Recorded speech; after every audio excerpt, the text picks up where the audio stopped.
And we're back. Sorry for the delay. I did a couple things, so hopefully the stream will be a little bit smoother. Won't have too many crashes or lag spikes, but I mean, you never know nowadays, right? Alright, here we go. Greetings, sir. This is the counter for passengers traveling to Ul'dah. A pleasure to serve you again, sir. Are you ready to board the ship to Ul'dah? I sure am.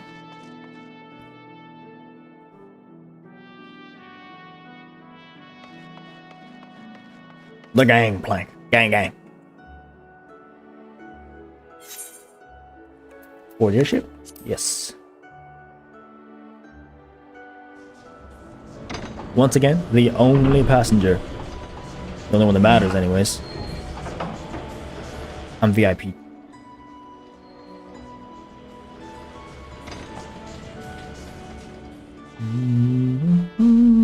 I have some fond memories in Limbs of Laminsa. Ooh, even fonder memories in Ul'dah. Holy smokes, it's cloudy in Ul'dah? What is this? Alright, so Ul'dah is the third of the 3 starting city-states and main city-states of Eorzea. My main character actually started their journey here in Ul'dah. Ah, you must be the envoy from Gridania. Welcome to Ul'dah, sir. The Flame General awaits your arrival.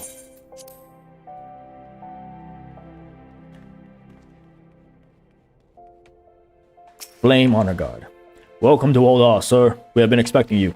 Flame General Raban will receive you in the fragrant chamber. Please, take the lift down to the Hustings Strip and speak with Bartholomew at the Royal Promenade.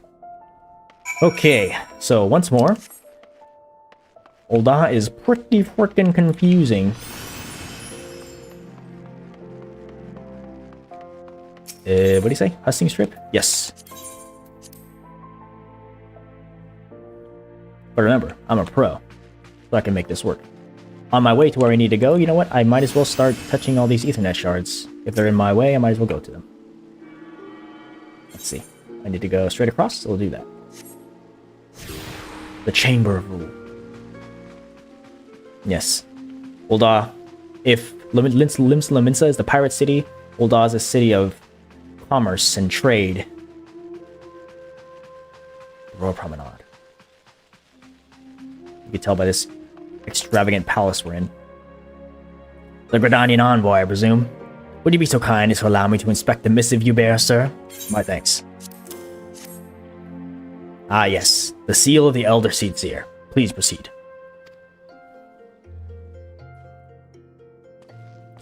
Reborn. Ah, a guest from Gridania. I thought I smelled leaf mold. I won't hold it against you. If you're half the warrior Kane says, 'tis a wonder you don't reek of dead Ixal. Welcome to the Sultanate of Ul'dah. I am Rauban al-Din, General of the Immortal Flames. But you did not come all this way to trade formalities.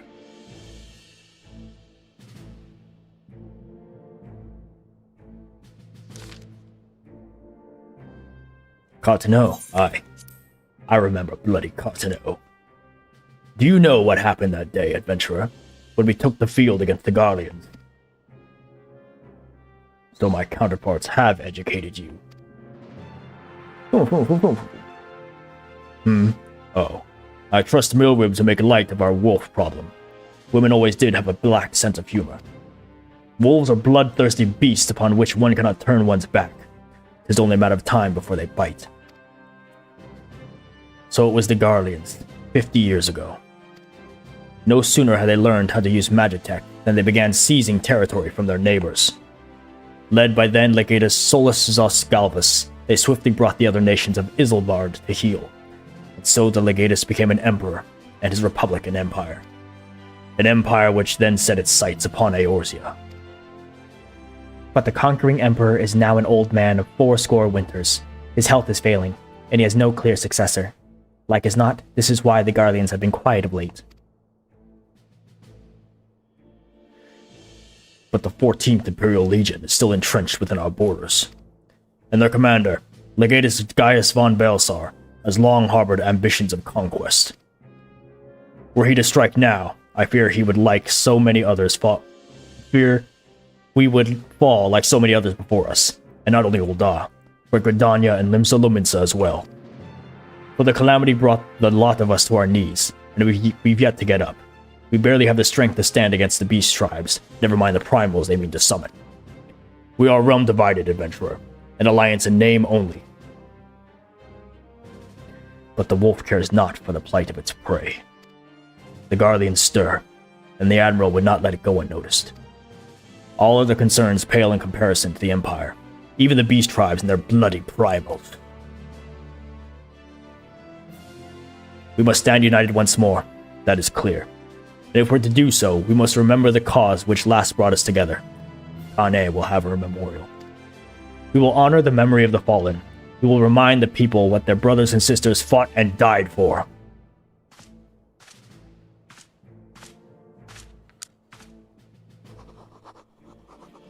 Raban's such a cool character.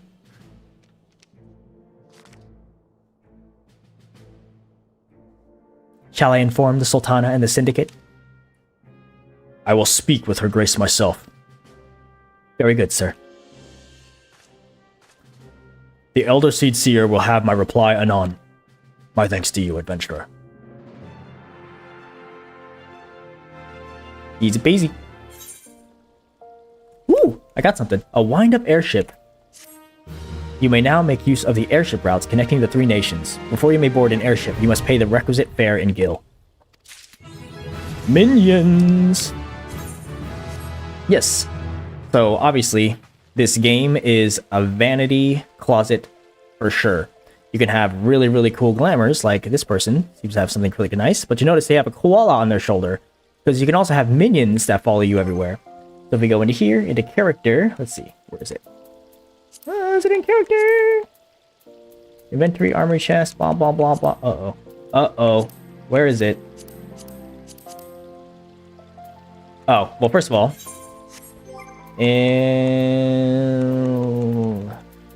minion guide. Why is it unavailable? Usually we have our mountain minions in this minion guide. Whoa, weird. This is not how I remember this thing going. Yes, but to use the minion, I have to use it for my inventory. Unlock it, essentially. Now I can summon this wind-up airship minion. So now, there we go. Now minion guide is available. I can pop this guy. There we go. Look at me. Got my own little ship following me. Pretty cute, right? Ooh. Alright, I made my dues here at Gridania and Limsa Lominsa and Ul'dah. Before I leave, I want to ensure... God dang it. Oh, that I touch all of the Ethernet shards. Trust me, I will be back in Ul'dah. And I'd rather not have to run around like a chicken without my head. Oh, it seems I missed an MSQ.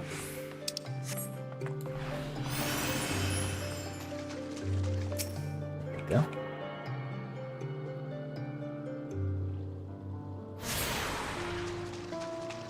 So this entire area is actually inside of the palace itself. There's a whole outside where, of course, there's the markets, the vendors for everything, and then many more of the guilds for the various jobs that you can do here in Ul'dah. Of the combat jobs, there's the monk, or the pugilist. There is the gladiator, which builds into paladin. And there is the thaumaturge, which builds into black mage, which is a ranged magic DPS. Come back on me again. Ah, my Lord Envoy. I trust your stay in the Sultanate has been pleasant. Now, if you don't mind me asking, do you perchance have plans to visit Limsa Lominsa in the near future? If so, I have information that may be of interest to you. I want to accompany the Flame General on an official visit to the seaside city-state, during which time I became acquainted with Badaron, the proprietor of the Drowning Wench. Well, the man sent word just now that he has a job for a capable adventurer. I can think of none with better credentials than you. Badaron would doubtless be pleased were you to offer him your services. There we go, see? And I already have to go back to Limsa Lominsa. No sooner have I finished my business here in Ul'dah. Excuse me. But for now, There you go. Look at all these things here in the merchant strip. Let's touch this Ethernet.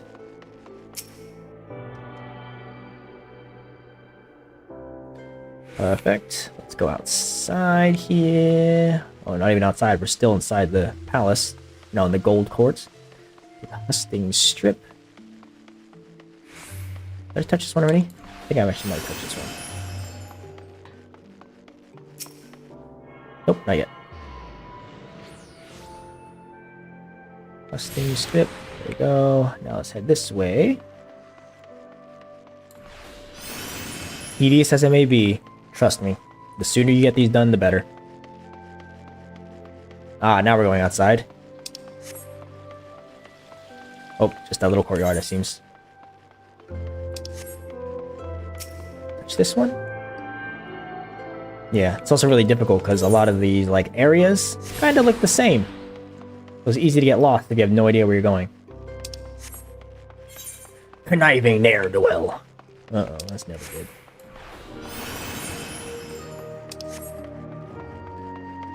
Here we go. Here's the market area. You see the market board over there, next to the summoning bell, which, as I mentioned before, gets your retainer for your bank, as well as putting things on the market board.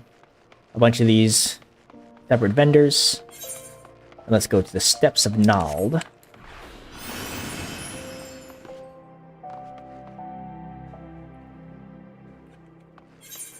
Which takes us outside of the palace itself. And this is going to be like the main area if you were to go into Ul'dah. Spend most of your times here at the Steps of Nald. The Adventurers Guild is right next to me. In this area here, where you'll find another proprietor similar to Mother Mion and Balderon, I think his name is. The guy I'm going to go visit in this next MSQ. Each of the 3 city-states has their own Mother Mion. Located there at the Adventurers Guild. We got 2 more. The main Aetheryte is here in this little crevice here. So whenever you teleport to Ul'dah, you'll end up in this little spot, which is why the Steps of Nald, or this little strip on the outside, where most people congregate.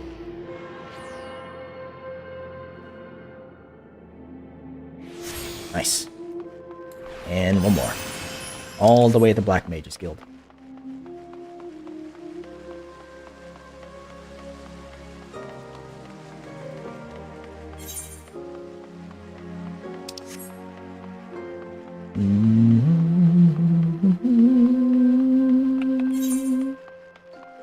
There it is. I see it. 100 gil on the Isleguard. Ooh, look at that, dude. Looking fancy.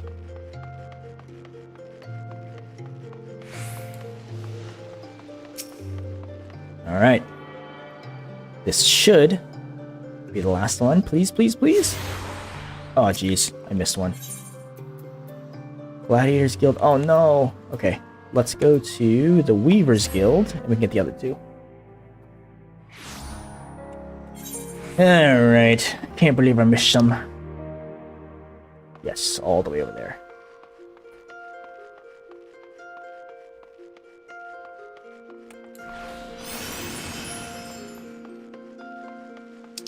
I could have sworn.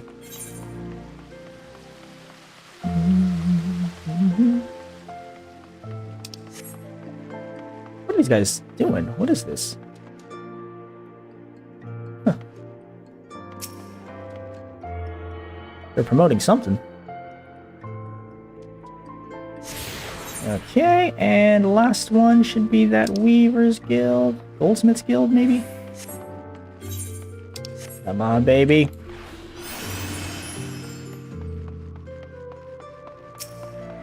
Yes? Ah, no!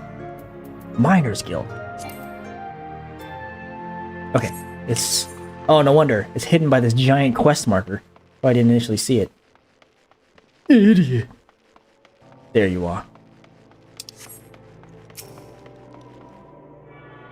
And this should give me all the Ethernets here in Ul'dah. Yes. You have attuned yourself to all the Ethernet shards in Ul'dah. The Gate of Nal, the Gate of Thal, and the Gate of the Sultana, and the airship landing are now accessible as Ethernet destinations. Beautiful. Yes. Yes. Many things. Yes. Cool. So now I need to go make my way back to Limsa Lominsa. One way I could do that is to teleport through the Ethernets to the airship landing and take the airship again. But remember, I tuned myself to the Aetherite, so I could literally just click on here, open up the map, go into Limsa Lominsa, and teleport. Aetherites are your friend. A little bit expensive, as you see, it was 400 and something gil, and I only had like 1200, I think it was. My gil is a little low, but it's way worth it. Now, we go back into here and see where I need to go. Close to Batteron, so I can go to this one, the aft castle. Oh, thank you. Someone gave me a buff. Ethernet to the aft castle. This is why we touch the Ethernet shards.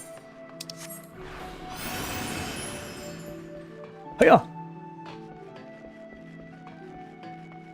Batteron. There he is. Batteron. Welcome to the Drowning Wench. Sit wherever you like, mate. I'll be with you now. Aye, I'm Batteron, alright? Who's asking? Aye, heard as I've got a job for a capable adventurer, you say? Well, you're bloody right. Just so you're fairly warned, though, this ain't no job for the faint heart. Things are reliable to get downright bleeding hairy. And if you think you're still interested, let me know and I'll fill you in on the details. New stuff. This one. One thing you'll notice that the localization of the language in each place or locale is very different. So the writing for Batteron obviously is made out so he's like a pirate, considering this is the city-state of pirates. I thank you for taking the time to help me out. Now, I'm sure you're busy, so I'll come straight to the point. Word as it, some suspicious-looking buggers have been sneaking around in and out of the Sastasha Sea Grot, and I need a trustworthy sort to end up north of Elpart and find out who they are and what they're up to. It also makes it very difficult to read. Don't sound like much, I know. But it weren't so long ago as the Fishback's pet pirates paid us an unwelcome visit, and folk are feeling a bit nervous. If you would permit me, Master Batteron, I should be happy to elaborate. Raynar. Ooh, look at this guy. Well, if it ain't the Chief Yellowjacket himself. To what do I owe this rare honor, Commodore Raynar? Come to make me patrons are behaving or just thirsty? Come to make sure me patrons are behaving or just thirsty? Go. Neither, in fact. I was informed that you had requested an adventurer to assist in my investigation, and I come to offer what information I could sift from the recent reports. Over the course of the past moon, there have been several sightings of an unfamiliar vessel off the coast of Airport in the vicinity of the Isles of Umbra. This information came to my attention no more than a few weeks after a squad of my own soldiers had completed a routine patrol of the region, the Sastasha Sea Grot included. Their search revealed little, save that a family of corals had taken up residence in the caves. Nothing to concern us, in short. In light of recent developments, however, it would seem wise to search Sastasha again. But with the Sahagin testing our defenses daily, I am loath to assign the task to the limited forces at my disposal. Our line is stretched as it is. Thus, I sought the services of a competent adventurer to conduct an investigation in our stead. Any aid you can offer in this matter would be greatly appreciated. Oh. Then it is settled. Sastasha is located in western Lenosha. For more detailed instructions on how to reach the place, I suggest you consult Vamelpa.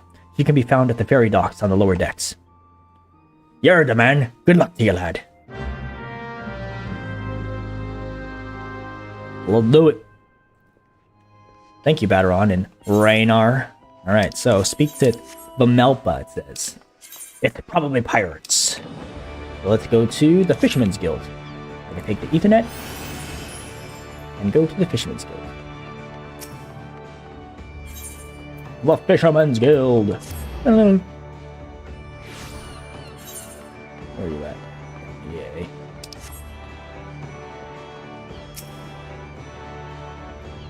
You'll hear about Commodore Raynar's investigation. Then you'll want to board a ferry for Ailport. Once you arrive in Western Lenosha, though, you'd best pay a visit to the Hall of the Novice before you blunder into Sastasha. The Adventurers Guild runs the hall, and the folk there will prepare you, train you with all the skills you need to face the dangers undoubtedly waiting for you in the Sea Grot. The hall is on the way to Sastasha, just north of Ailport. Head inside, and one of their seasoned adventurers will take you in hand. Best of luck to you, friend. Go to airport. This ferry is bound for airport. You riding with us? 40 kill.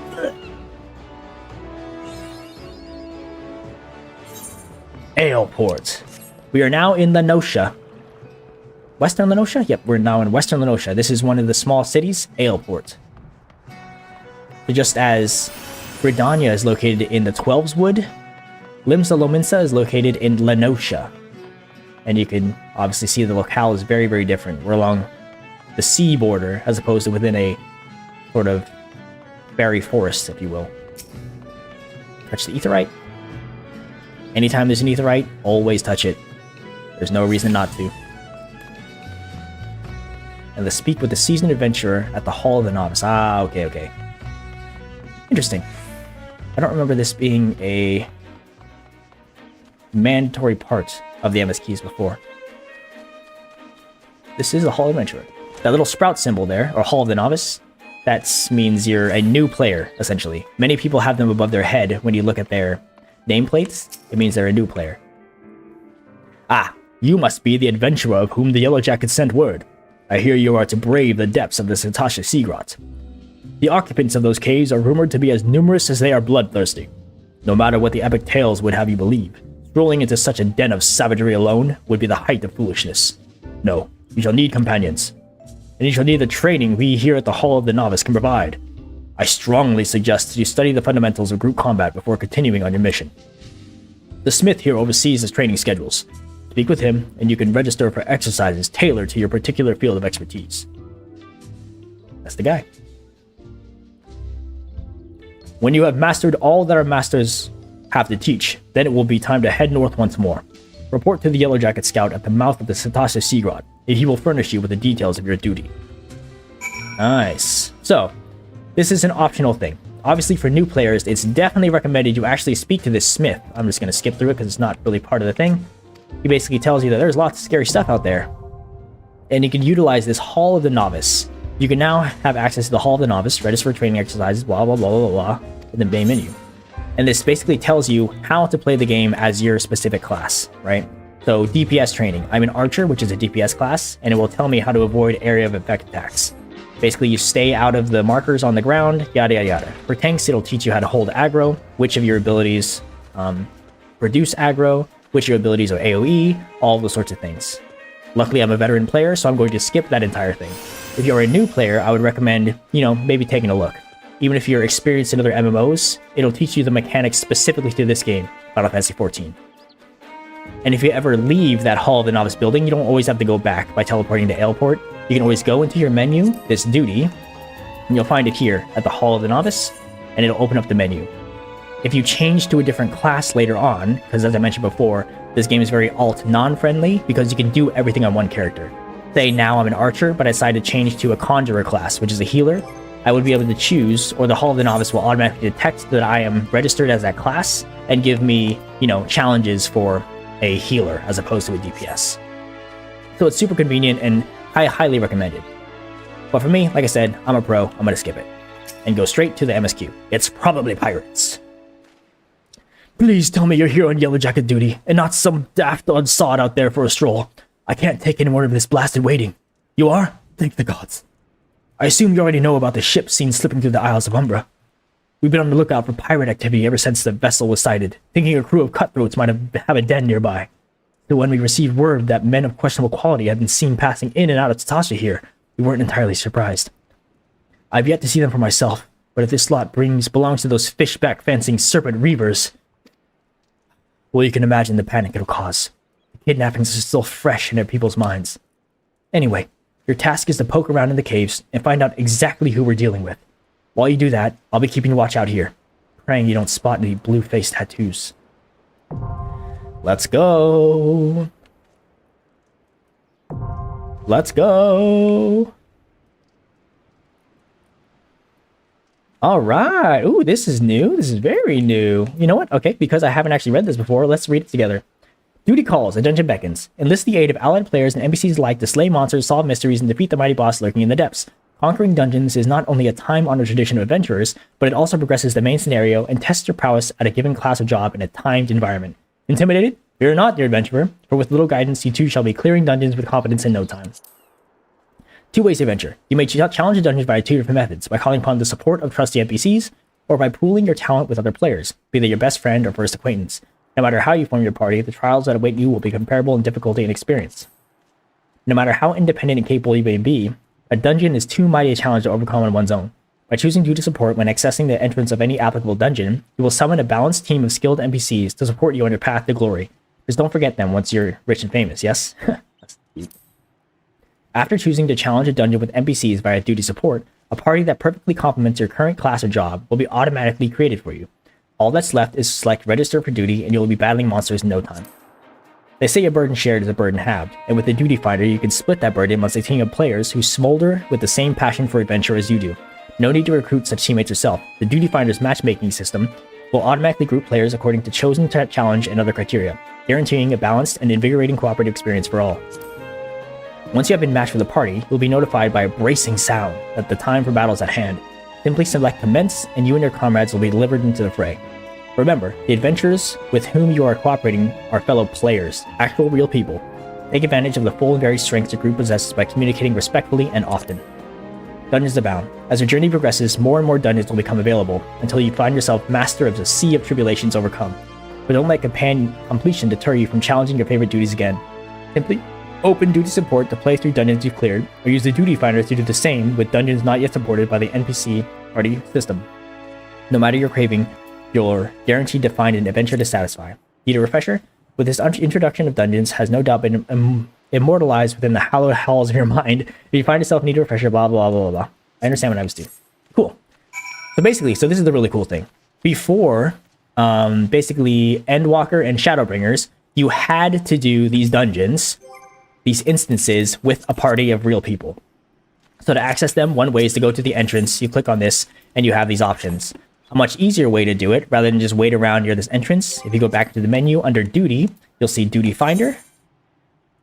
Oh, this gives you a little help menu. And then within the Duty Finder, you have Sastasha. This is that dungeon here.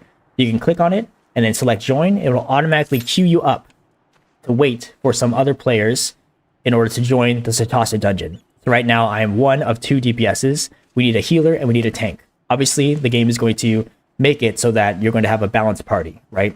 In this game, we do parties of 4, a tank, a healer, and 2 DPS. And right now, the average wait time is 8 minutes.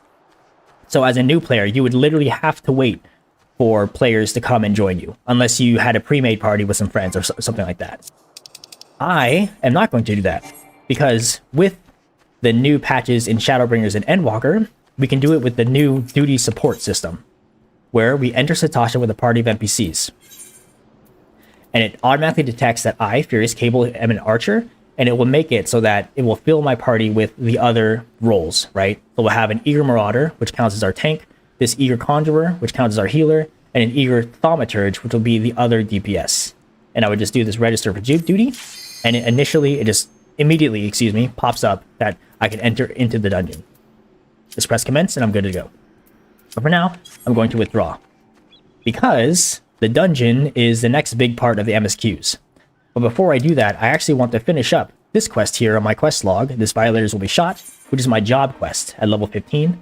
Let's finish this up, because I think it gives me some abilities which may be helpful before I go into the dungeon. So I think it's going to send me all the way back to Gridania. Yep. Let's teleport here to Bent Branch Meadows. Oof. This is going to be rough. It costs 593 gil to do this. Let me just check. Duty. Yes, duty support. Cool. And I can duty support directly from the menu as well in order to enter Sastasha. So I don't have to click on this portal here, which means I have no fear to go all the way back to Gridania or the 12's Wood in order to do this thing. And after I finish this quest, I can use the duty support menu to immediately enter the dungeon. It's always, always, always smart to keep on top of your job quests. Job quests unlock new abilities and gameplay mechanics for your job or your class, your battle class, and having those will better prepare you for any of the I wouldn't say more difficult content, such as dungeons, but it will give you more things to press at the very least, rather than spamming one button. I'll probably still only be spamming one button in this dungeon, but, you know, progress is progress. So for new players, my advice is definitely keep on top of your job quests. Anytime one becomes available, or a new one becomes available, you can always tell by this little exclamation point just underneath the MSQ title flag up here. This means I have one available, and it's over here. I'm going to go do that. Anytime you get one of those, you might as well go immediately do it.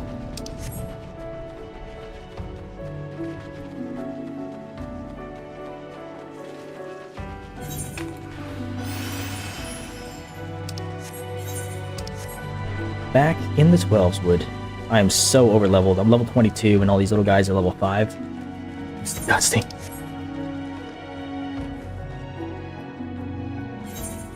Alright, what am I doing? I'm destroying some targets. Remember, Silver was the guy who told me about this challenge, and he mentioned that I need to be real sneaky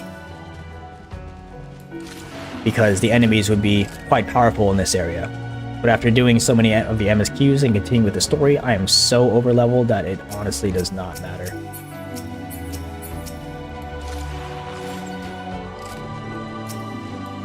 You'll notice usually the targeting system in this game is, the auto-target system is pretty good. But sometimes it doesn't quite click on what I want, so it's hard for me to show you how to change targets without showing you my hands on the controller. But say I actually wanted to target that boring weevil in the back, but my auto-target by clicking just the target button, which is A in this case, automatically clicks to the lemur, I can use the directional pad to then change targets instead. And this will cycle through whatever targets are on my screen. So it makes it pretty easy. See? So if I cycle through, it'll eventually get to that archery butt. There it is. And I can go like this. There's another one there.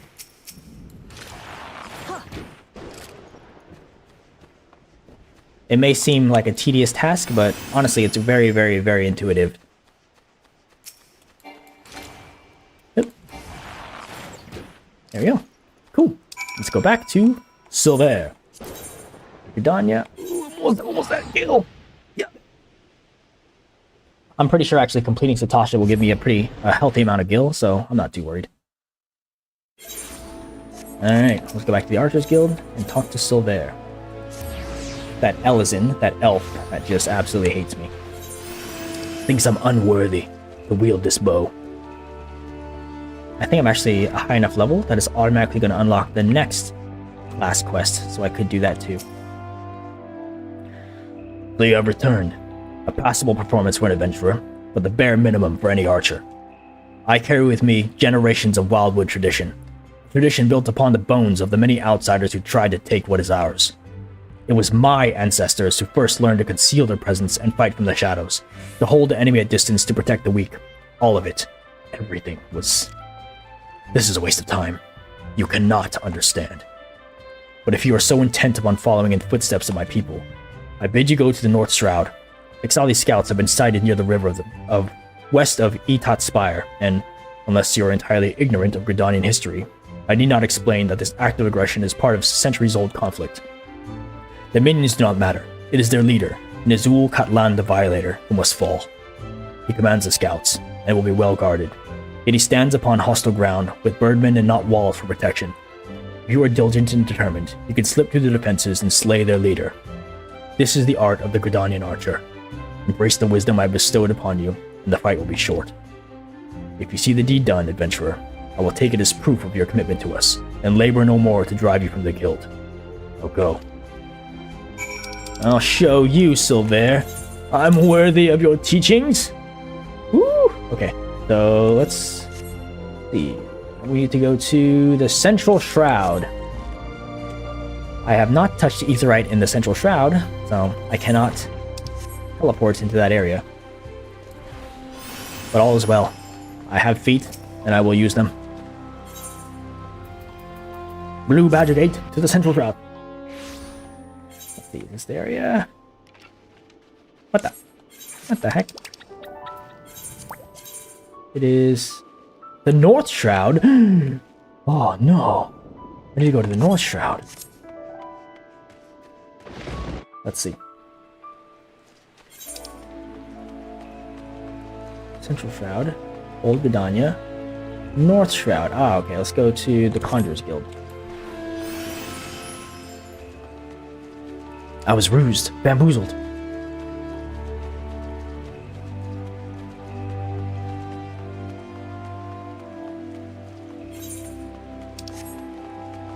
Such a cute fashion item. This person's got an umbrella. It is. Oh, another person with an umbrella. It is indeed raining. I'm jelly. I want you. I like you, and I want you.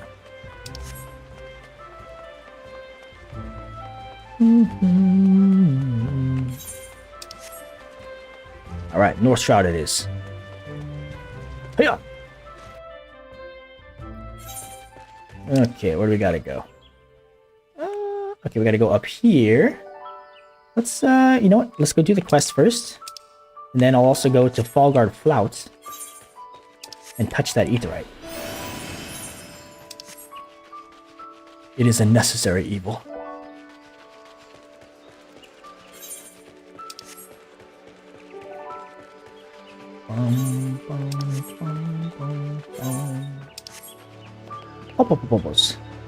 Yes, I am your king. Majorly overleveled. Destination. Oh, is it an instance? Might be an instance. Let's see.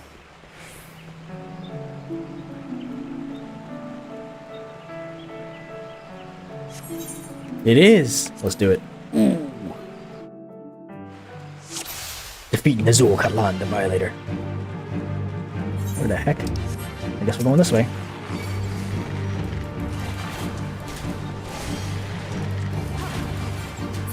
I'm just gonna make my way through this entire thing. I don't have to pull too many at once. I'm guessing it's along this path.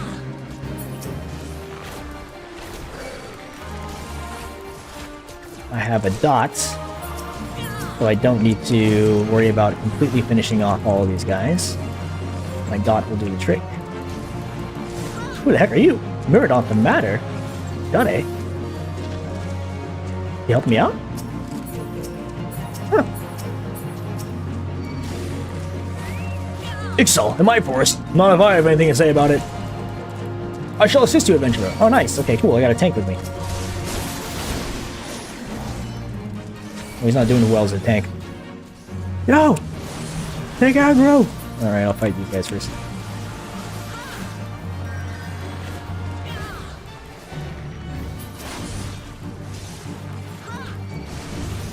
Technically, there on my action bar, I do have an ability that slows enemies, and another one that I think makes it so I don't get knocked back from some enemy abilities.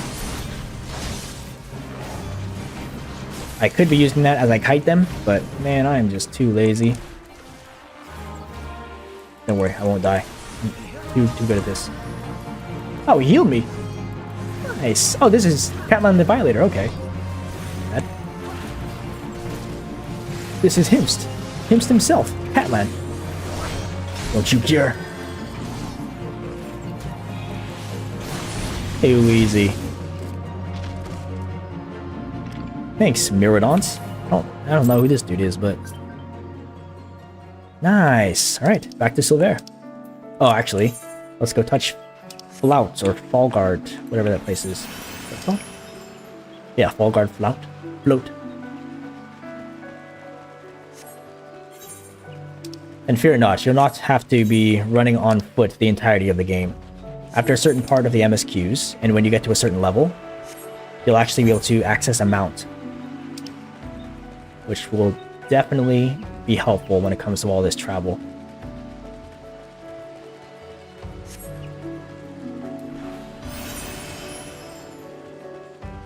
Can I go here? Yes, I can. Oh, yikes. Eesh. 25. Yeesh. Don't want to aggro any of those. Ooh, no. Don't want to aggro him. Oh, no. Oh, no. So you'll see that my Peloton has no effect, and it fell off because I entered combat. As I mentioned, it's an ability that only works outside of combat.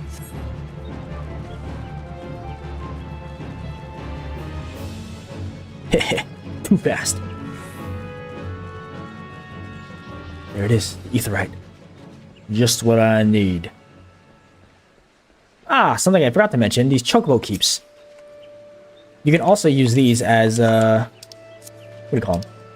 Predestined sort of courier services to transport yourself to and from certain cities or certain settlements throughout the maps.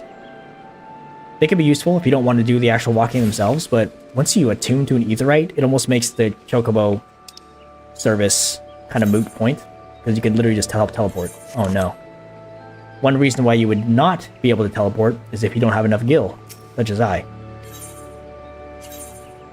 So rather than walk for forever, I'm going to do a 1 minute and 30 gil to take myself to Gridania. And it literally just puts you on a chocobo until you reach your destination. Chocobo being this bird that mounts, the main mounts here in Final Fantasy. I'm not moving the character at all. I'm on the predetermined track. So, quite convenient, I guess. I think this may be the first time I've ever used a chocobo porter. It feels weird not having money.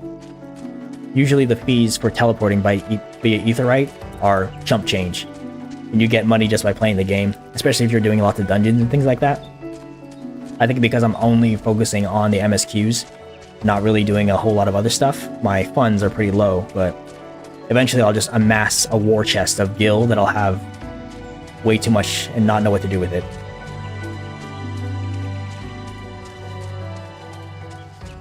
Thanks, Chocobo. Hey, here I am, Gridania. Back to Silver.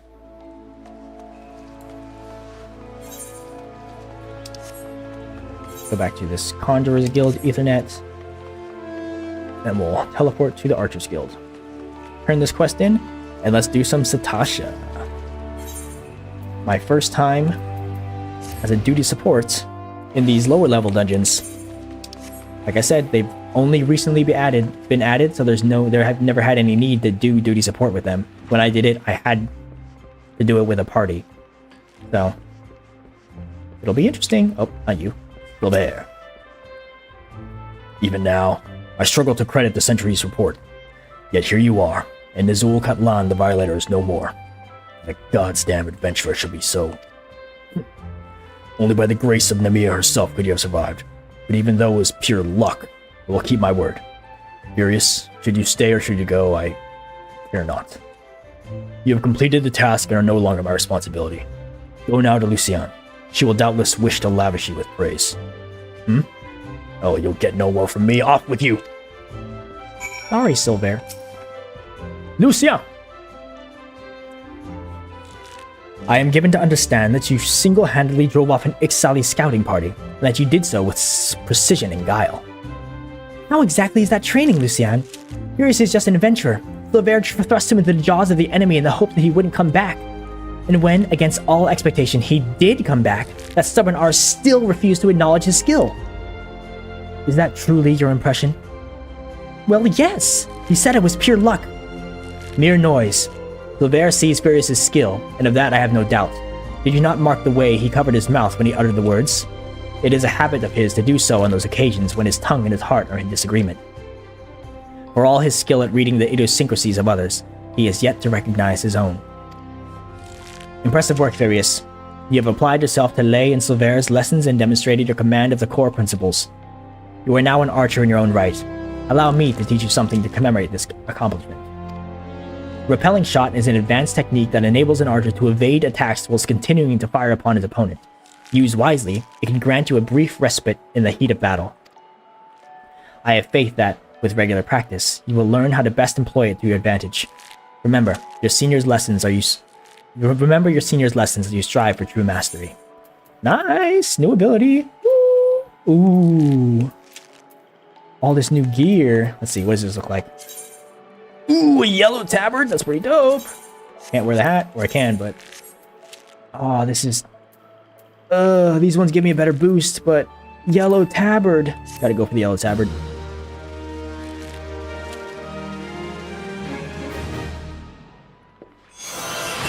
Oh yeah, it's gonna look way better than whatever this thing I'm wearing is. Sometimes the stats are not as important as the style. Oh my god, look at me. Look at this dude. God dang.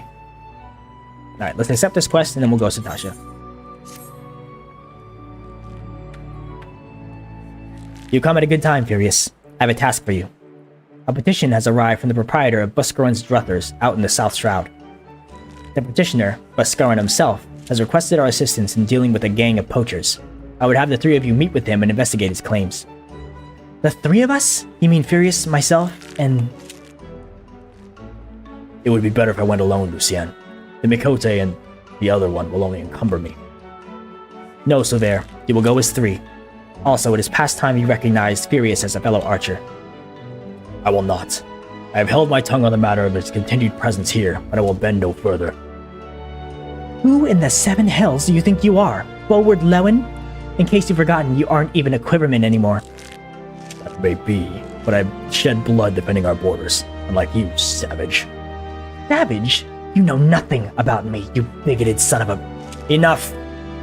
But one more word and you shall have ceased cause to regret your petulance. God. The three of you will go to Butcherman's Brothers in the South Shroud. Now, out of my sight. Uh-oh. Lucien Angie. Alright, cool. Now we do Sastasha. Like I said, I don't have to go anywhere. Go into duty support, Sastasha, and register for duty. I am an archer. Like I said, it automatically makes a party for me. Let's do this. And commence. Immediately into the dungeon. Don't have to wait 8 minutes. Don't have to wait 15 minutes. Don't have to wait a minute at all. You just do it.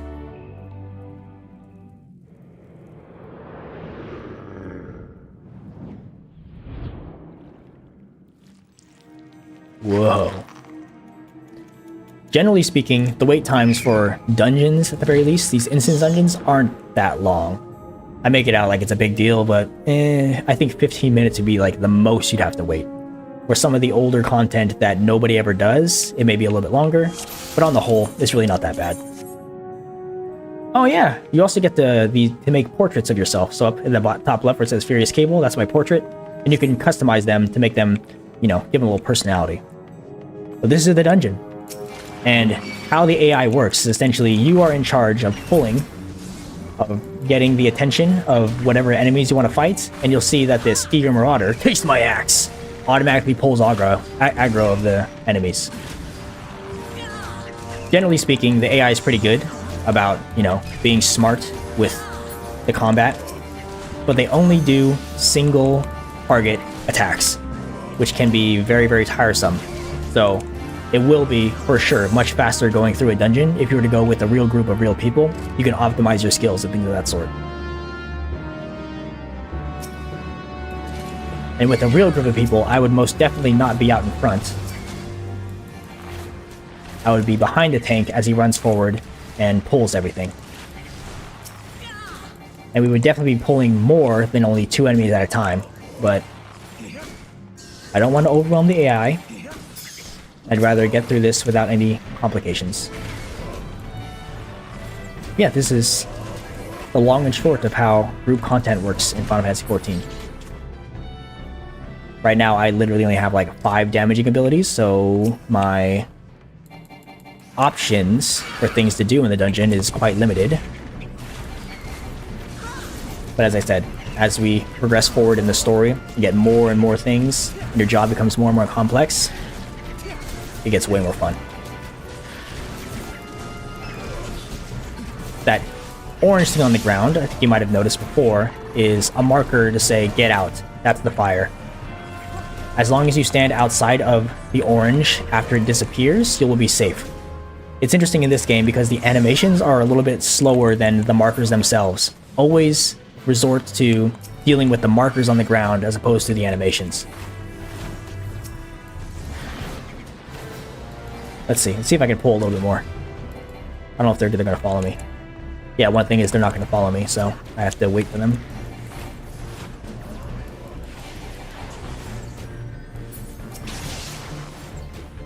I'd say with an actual party of people, you may be able to complete dungeons in 2/3 of the time than doing it with a duty support. I haven't done these lower level dungeon duty supports, but duty support was introduced with Shadowbringers, so, and it works quite well in the higher levels and higher expansions. But assuming it's about the same, you do it. It takes like a third of the time longer to do it with the duty support.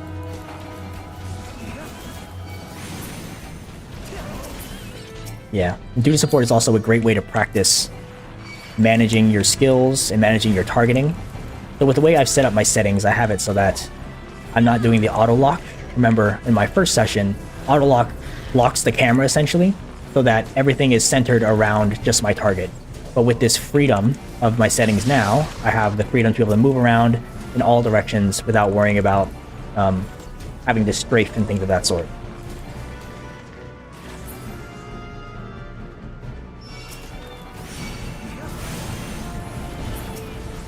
You can practice using the directional pad to target different enemies.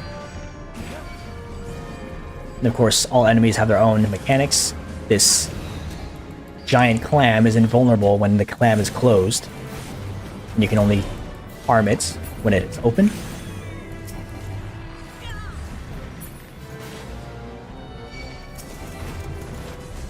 One thing that's coming in Endwalker is a graphical update.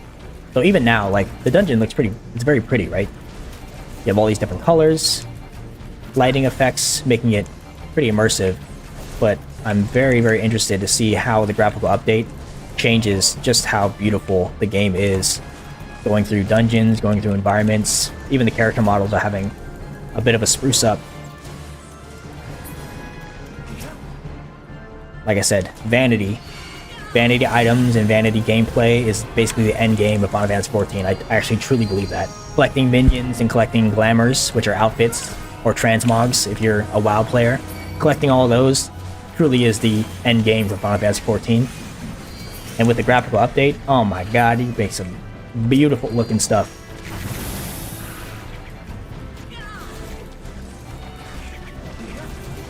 Generally how it works is that all characters will have an AoE ability. So right now this quick knock, that is my archer AoE ability. I think it does cone damage in front of me. So all the enemies in front of me in a cone are being attacked. Obviously the amount of damage is lower than if I were to use heavy shot or straight shot, but because there's multiple enemies, I'm going to be using that. And how it works for the most part is that 3 or more enemies, you would resort to your AoE ability. Anything less than that, it's generally more damage to stick with your single targets.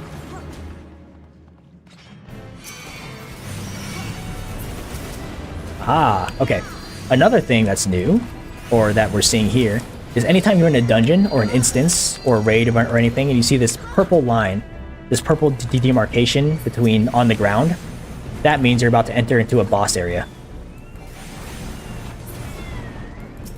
So it's a very clear marker to say, hey, get ready, something big is coming up. The boss is not appearing immediately. I have to interact with one of these corals. I'm going to try the blue one. Aha, there's a switch. And there's a boss. I think boss is a generous word. For these low-level dungeons, they're just like mobs with increased health. I'm literally just going to stand over here and do nothing. Continue attacking. Yep, and bosses have their own mechanics. So this guy, the main mechanic is that he casts a point-blank AoE ability. So if I was a melee class and needed to be up close in order to attack him, I would obviously need to stand a little bit away when that thing comes out, and then come back in. Same with that Eager Marauder as a tank. Yep, move out, move back in. Simple mechanics, but help new players learn. Let's see what happens if I get hit by it. I'm pretty sure I get stunned.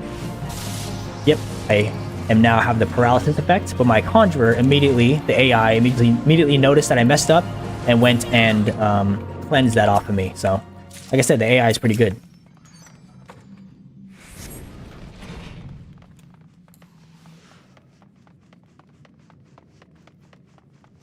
Hiya!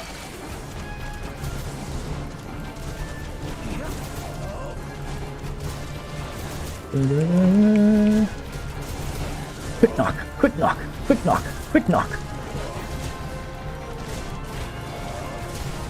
Yeah. For those veteran players, I'm doing a very, very bad showcase of how to manage my abilities. A little more advanced stuff when you get into higher end content and when you have more abilities to play with. There's this concept called weaving. So there is the global cooldown for many of your abilities or spells, which is, I think in this game, 2.5 seconds. So if you'll see if I utilize this heavy shot here. Oh, I'm in another boss. The circle going around my ability means, or the clock-like strafing that happens, means that ability is on cooldown. And I can't use it again until that circle completes. But I also have other abilities which are off the global cooldown, which Bloodletter is indeed off the global cooldown.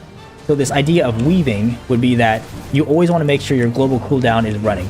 All these abilities that are on the global cooldown, make sure you press one of those, and as that global cooldown is running, you would weave in off global cooldown abilities. So if I was a good player, what I would be doing is between my heavy shot and straight shot actions, I would be weaving in Bloodletter whenever it's available. And you also want to make sure that your dots, your damage over time abilities, are active on your opponent. So for an archer, my damage over time ability is this, is the Venomous Bite, this ability here. And if I were to target a enemy, let's see, it will show in their debuffs that they are afflicted with Venomous Bite. So let's see, this guy here, right up there, it shows that he has 45 seconds or 40 seconds of active DOT, damage over time of Venomous Bite. So anytime I'm attacking an enemy, I want to make sure I have that on. The thing is, it also shares the global cooldown with my quick knock. So if I'm attacking more than 3 enemies, it may not be beneficial to put on the Venomous Bite on one singular enemy, when instead I could be casting quick knock. A little high-end stuff, you know? I wouldn't say high-end, but min-maxing your combat abilities.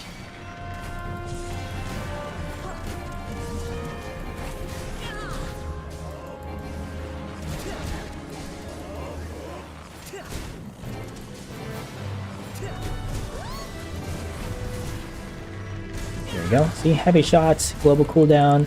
Keep doing heavy shots. I will switch over to straight shot if it becomes available, if the ability procs, as they say. And just make sure, oh, and then he dropped the captain's quarters key, so I'll pick that up. Move over to these guys.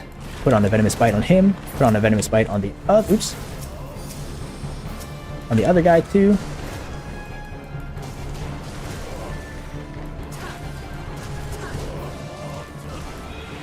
There we go. Straight shot. Switch back over. He's gonna die.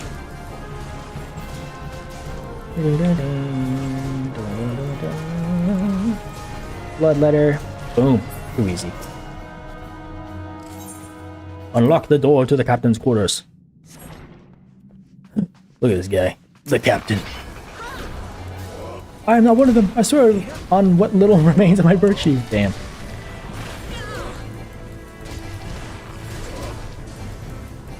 Yeah, so this may seem very easy, and in all reality it is.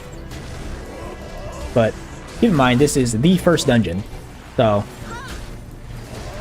not a whole lot of complexity going on. And they don't want to overwhelm new players. A new key? That's a new puzzle. So I will go next to this next door, which this key unlocks.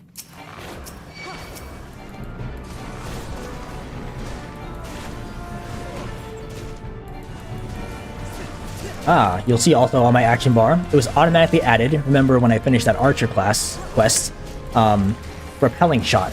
Let's see what repelling shot does. Ah, it gives me some distance between my target and me.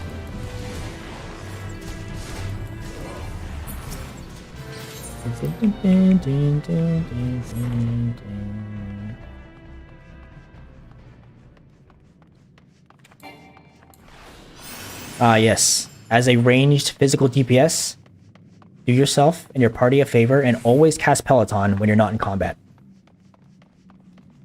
It'll make it so you get to your next location much faster.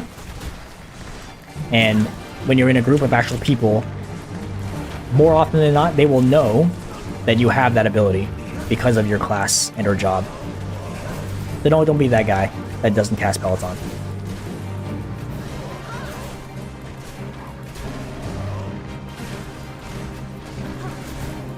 Ding ding ding ding ding ding ding ding ding ding ding.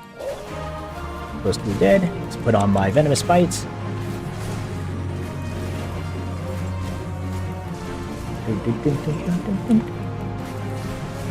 Let's see, some other tips I can give that people may or may not know is on the left side you can see our party details, right? In that black box where it says Light Party, you have my name, Furious Cable, Eager Marauder, the Eager Conjurer, and then the Eager Thaumaturge. Those cast bars are the exact spell that each character is casting. So you can always look over and see, like, is my healer casting a heal spell right now? Is my mage casting a damaging spell? And that will show you. So if you're waiting to be revived or something, you're waiting for a battle res, you can tell if one of your healers is casting res at that point.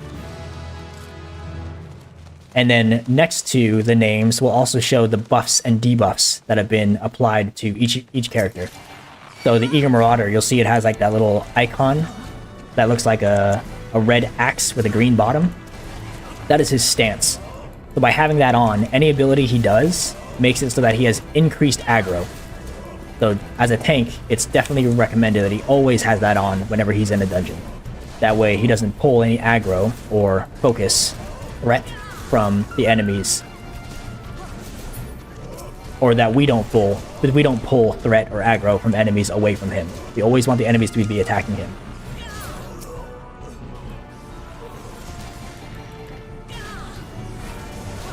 Let's see. One interesting thing about the buffs and debuffs that appear next to each of the characters' names in that Light Party list is that you'll notice the stance. The icon itself is almost like a little up arrow. It has that crest up. It means that is a buff. So now the Eager Marauder has 2 buffs. The stance and then some other ability. Now he has two buffs applied to him. If the arrow was instead a down arrow, that would indicate a debuff. So as a healer, one of your jobs would be to be cleansing debuffs off of your characters. So now I have a new buff. I don't know what this is, but it does something. What is this buff? We can go over here and hover over it, and it will tell us what it is. Straight shot. Oh, yeah. So one of my buffs is it tells me I have my straight shot ready. As I was saying, if the debuff, like you can tell by the down arrow, like escape, one of your jobs as a healer is to cleanse those debuffs off, but only certain debuffs can actually be cleansed. And that is indicated by a white bar included in the buff window. So if it shows up, I can point it out.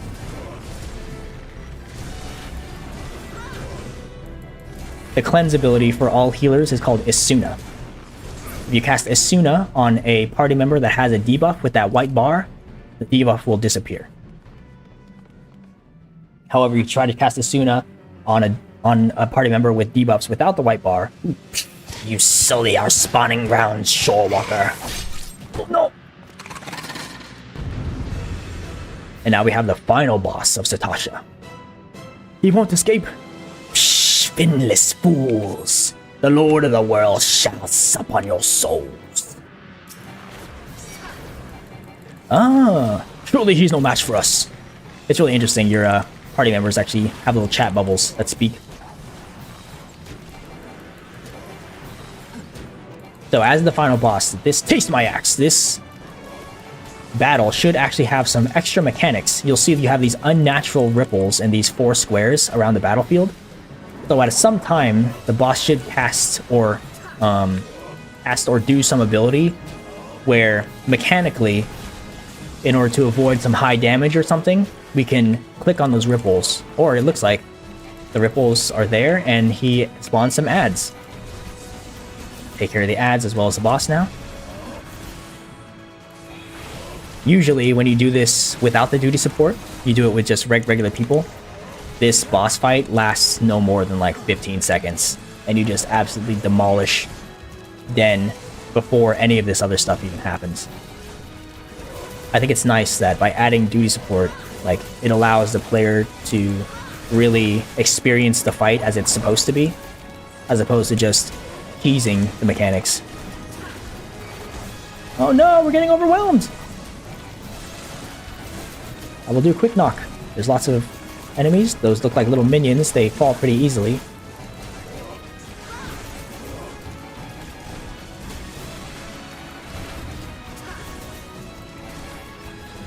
Yeah, too easy. Didn't look like any of us got the debuff, but that's okay. If I ever see it in the future, I'll point it out. And it leveled up.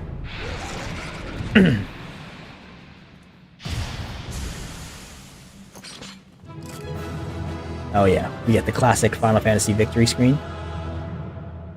With the classic Final Fantasy victory music. Yay!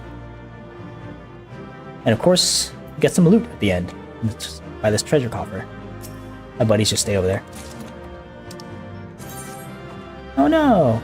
So anytime you loot something, it's always recommended, or I think, to go into your thing and press this thing, this recommended gear, to see if any of the loot you acquired is actually better for your stuff. And it is. And look at me. After that, that's the dungeon. You can go over here to this exit, click on it, and then you can leave. And there it is. Easy peasy. And now you'll see in my duty list over here, I have completed is probably pirates. So now we can teleport over to Limsa Lominsa and turn in this quest. And lo and behold, before I was at what, 600, 400 gil? After doing that one dungeon, I'm now at 2,000. So I have funds finally to be able to teleport where I need to go.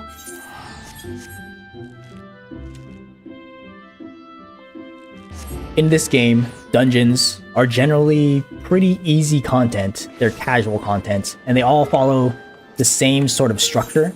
It's usually an instance of 3 bosses. You have the first boss, the second boss, and then the final boss, and then mobs in between. And they basically follow a very straight track. One reason this is, they started really like leaning into this model with Shadowbringers and Endwalker, also a bit of Stormblood, but it works really, really well to support the duty support function. By knowing exactly what the formula is, you can make it so that the AI can be, you know, can handle all of the challenges. So here we are, back with this guy. Aye, such a task was on the books. Was, mind. I'm afraid that ship has already sailed, my friend. Oh, I did it for them. Sorry, buddies. Ah, might you be the adventurer who accepted the job of investigating Sastasha? It would seem that ship has not only sailed, but now returns to harbor. None the worse for its voyage. A pity. We dragged our boots too long on this one. No matter. The wheel will turn and our chance will come. You're right, of course. But there shall be no rest till we have attained our goal, lofty though it may be. Not a wink of sleep, great leader. Our aim, lest you wonder, is to perform such feats of heroism as will earn us a place in the songs of every alehouse in Eorzea. We mean to write a legend which will inspire adventurers as yet unborn to follow our shining example. Do you have such a goal? Large or small, it matters not. Only have a star to reach for, and you will reach higher. Purpose can sustain you through times of hardship. Keep your eye on the prize, and all obstacles will be overcome in time. You would not think to stride into battle unclad, would you? Well, goals are as arms and armor for the spirit. I wish you fortune in your endeavors, sir. Bye. That's a cool lance she's got. Back then, are ye? With all your limbs, and a tale to tell, I'll wager.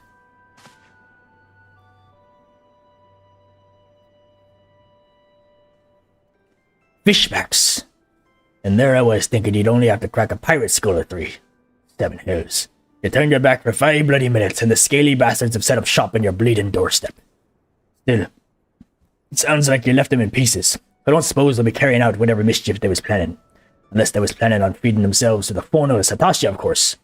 Any road, all's well that ends well. On behalf of Limsa, I thank you for shedding some light on this mystery. You've lived up to your reputation, and I couldn't ask for more than that. Now, I bet you're dying for a rest, but just in case you're not, I was wondering if you might be interested in taking on another job. As it just so happens that I've had a request from our sister guild in Gridania, see. Seems the forest folk are in need of an adventurer what can get things done. For them to ask for help like this, you can bet the task won't be no skip through a sunny glade. But after the way you dealt with our fishback infestation, I doubt it's anything you can't handle. Give us a shout when you're ready, and I'll lay it out for you. Easy. Easy, man. Party Finder unlocked. Nice. Ready to hear about that job, then? Like I said, the request comes from our sister guild in Gridania. And that's all I know. But whatever it is you get asked to do, I somehow doubt it'll pose any trouble for an adventurer to survive the bedlam in Sastasha. If you think you might be interested, you'll want to have words with Mother Mayon, the counterpart in Gridania. Good luck, mate. Back to Mother Mayon. Oh, Mother Mayon. So that was our first dungeon experience. And now we go back to Gridania, where I have an inkling I get to do another dungeon. This time a Welves Wood dungeon.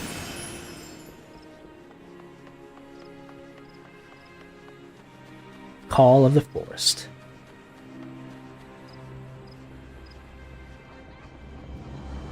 Oh, Mother, I'm back. Take a seat wherever you like, friend. Our waitress will come to take your... Oh, it's you, Furious. It is so good to see you again. What's that? You're at Batteron's suggestion, you say? That foul-mouthed rogue sends me word that an adventurer might be along for the job, and it turns out to be you. Well, this makes things a lot easier, doesn't it? With regard to the task in question, there's a fair bit to tell. Let me know when you're ready to hear the details, and I shall brief you. We'll do it. Hit me up, Mother Meow.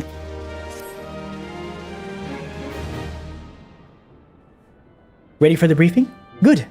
Now then, here's the long and short of it. Beg pardons for interrupting, Meon, but our need grows ever more pressing. Have none step forward? Oh, it's Lewin. Lewin, excuse me. And good evening to you, Bobo Lord. Your need must be pressing indeed for you to honor us with a visit. The good news is, your journey hasn't been wasted. I'm pleased to report that we have a volunteer at last, and one who comes highly recommended at that. Oh Lord, okay. Well, if it isn't our very own man for all seasons. You certainly have a knack for appearing when you're most needed, Furious. My thanks for answering the call. Now, time is of the essence, so I shall proceed directly to the heart of the matter. We wish for you to nip a potential threat to Gridania in the bud. Beneath the central shroud, there lies an underground burial site called the Tam-Tara Deepcroft. The place was once a Delmoran settlement, but we Gridanians have long interred our dead there. Of late, however, shadowy figures have been seen skulking about the Deepcroft, and with ever-increasing regularity. Based on the accounts of various witnesses, we suspect that these individuals belong to the Lambs of Dalamud, a doomsday cult which sprung up prior to the calamity. These zealots have proven themselves dangerous in the past, and we leave them to their own devices at our own peril. Ordinarily, I would have dispatched my best men to scour the Deepcroft with others to flush the cultists out. Alas, the calamity decimated our ranks, and the limiting forces at my disposal are constantly required to keep the Ixal at bay. Since we thwarted their attack at the Guardian Tree, the Birdmen have not allowed us a moment's respite. They have probed every ilm of our defenses in search of a weakness, compelling me to spread our forces far more thinly than I would like. The situation so being, we have no choice but to entrust the task of dealing with the Lambs of Dalamud to others. Can we rely on you to handle this matter, Furious? Kumo. You have my gratitude. Once you've seen to your preparations, pray make your way to the Deepcroft, and identify yourself to the guard posted at the entrance. He will apprise you of the latest developments. That is all. Be careful out there, you hear? May the crystal guide you and keep you. You have nothing to worry about. I am a pro. We'll do it. Fire in the gloom. Let's see. I do have Brent Branch Meadows.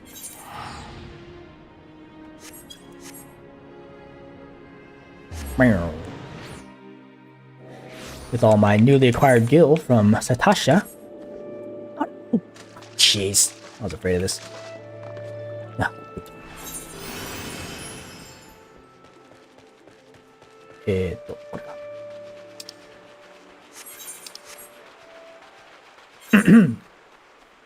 Ah, good to be home in the forest again.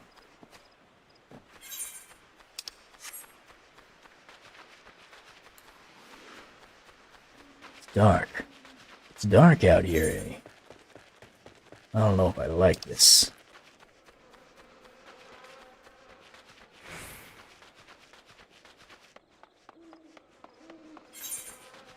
Wait a minute. Haven't I been here before?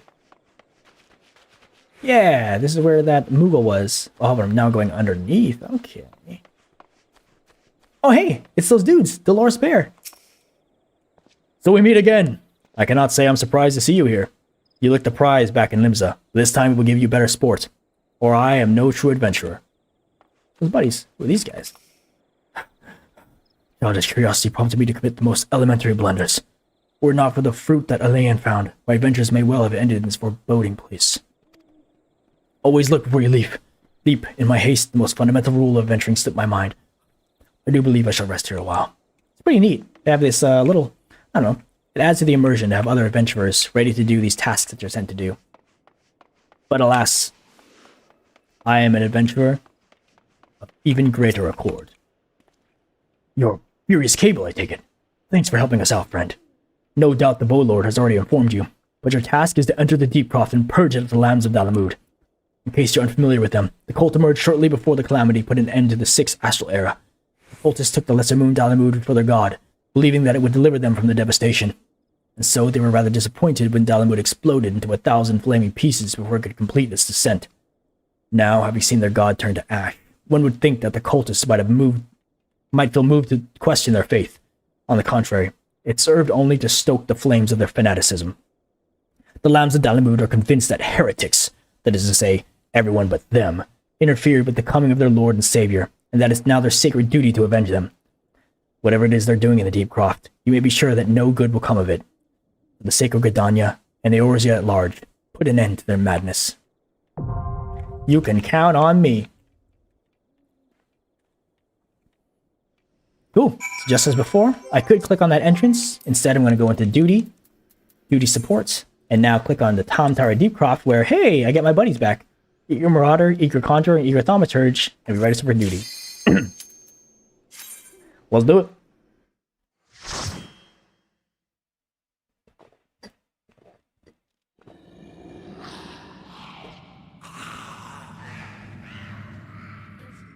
Oh.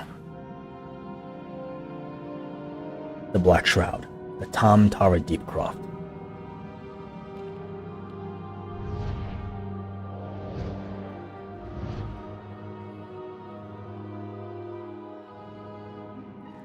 Alright, buddies. You'll notice one thing that happens when you're super over-leveled, as I was. Recall I was level 28 before entering into this dungeon. Something that happens is level sync. So down here, this symbol means that I'm level synced to a certain cap in order to complete this dungeon. I'm now back down to level 19. Rather than to be just overpowered, I'm synced down so that, you know, it's not just silly for me being in here. And my companions are level 16, so we're all within reasonable distance of each other now.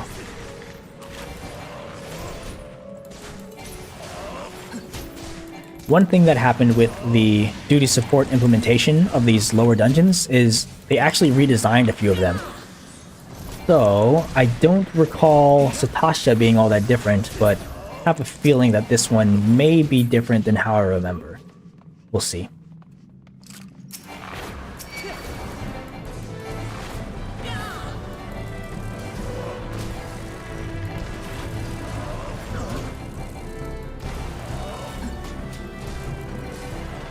Look at that guy go. Be swinging that axe like nobody's business. Nobody's business.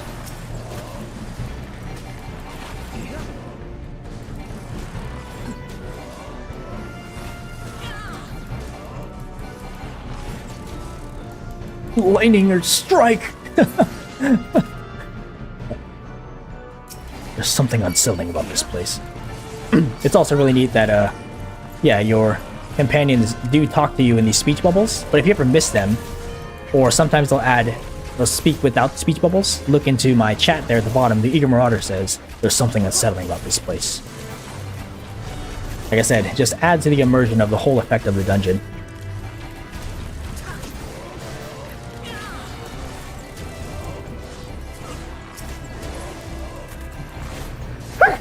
excuse me.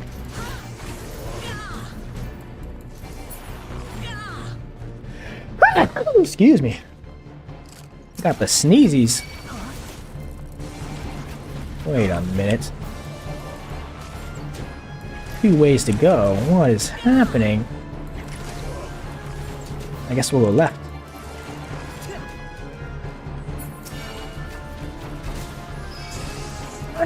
Oh, see, they don't follow me, but I can bring... Oh, I guess they do. My eager marauder knows I'm being attacked, so he went in there and took aggro. Ah, okay. Another thing I can explain. The other list that's on the left side of my screen, we have the light party list, which shows are my allies, and that black, those other names, the Croft light, that is the enemy list. The current enemies that are in battle with us. So by using that, I can know which enemies we are attacking, as well as their aggro status in reference to me. So for instance, if I go in here and I immediately start attacking, you'll see that there's a red orb, or the circle is red, meaning that I currently have aggro on those enemies. It immediately turns, well not immediately, but very quickly turns to blue, because my eager marauder is very, very good at pulling aggro away. So because I went close to this guy, he at first looked at me, and I pulled aggro on him, but now he is engaged with the marauder. And you see, as I change target, the highlighted one also changes in that enemy list.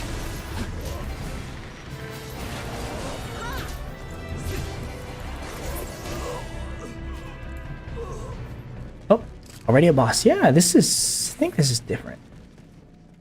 Let's see. So all the circles should be red as I pull aggro, and this should turn to, yep, green/blue as the marauder does his tank thing and provokes aggro off of me.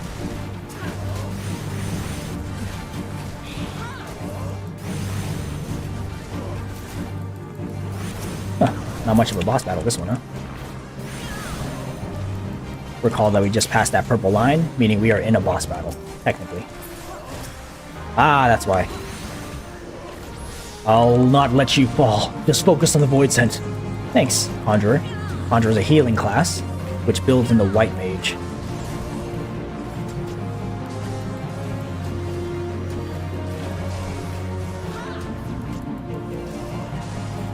Dun, dun, dun. Combination. My marauder should... Oop, he's a little slow on that one, looked like. You definitely want to move out before the marker on the ground disappears. You do that, you'll be safe. Ah, okay. Another thing that pops up on my screen. If the enemy I'm currently targeting, is casting a spell, I have it made so that their cast bar shows up on the bottom right of my character. Phew, the altar is clear. Ooh.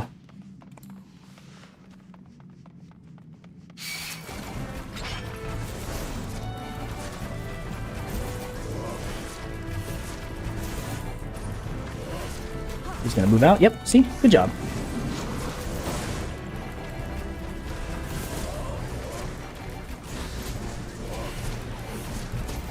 He's gonna move out. Oh, a little slow. Could be input lag. Also, he's not a player, so I don't really have to get all up in his grill. Just AI.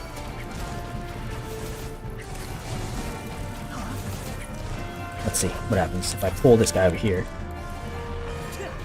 Yep, you can see he's currently on my battle list, and he is red because I have aggro. But my marauder friend should do a good job. Yep, there you go. Pulled aggro off. Ah, he's a caster though, so he's not with the other ones. There we go, he's casting a spell. That thunder, that is his spell. Some classes have interrupt abilities, where if I see that he's casting a spell, I can use my interrupt ability, and that will stun him for a short time. Or at least interrupt his casting. Alas, I do not think the archer does. If it does, I don't recall. Let's see, which way do I want to go? Tomb of King Galvin. Let's go see what's over here. Oh, treasure. I do like treasure.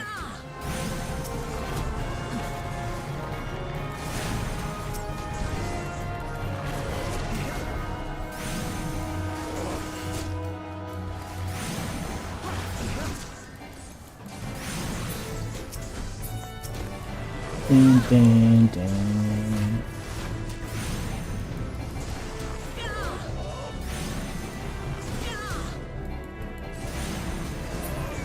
Let's see. Plundered ear cuffs. Ooh, okay. Let's go into my character. See if they're better than what I have. They are indeed. So my weathered earrings changed to plundered ear cuffs. I could actually look at the stats. I think the ear cuffs give me some strength as opposed to my previous earrings not giving me any stat boosts. But honestly, the game does really good at picking out what gear is best for your build, your class, and your character. So choosing that recommended gear option is just so much easier. It's not until you get to the very, very late end game that maybe min-maxing different pieces will be better.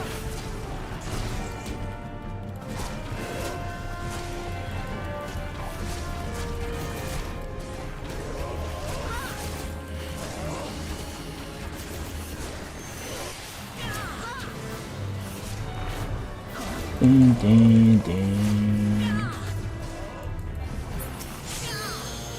Horse rider skirt, let's see. Ah, nice. I'm getting gear during this run too. That's good. All right, the next altar, the next boss, quote unquote boss.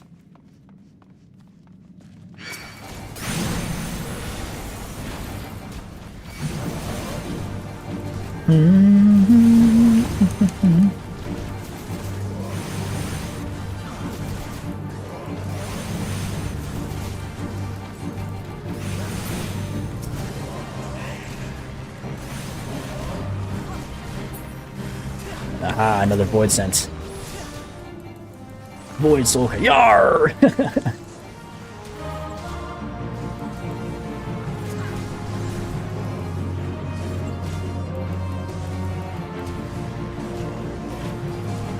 One thing as the game goes on and becomes more and more and more convoluted, you start to appreciate the music. This battle music now is, in my opinion, is pretty basic. The ARR music's pretty basic, but eventually some of the boss themes are so good.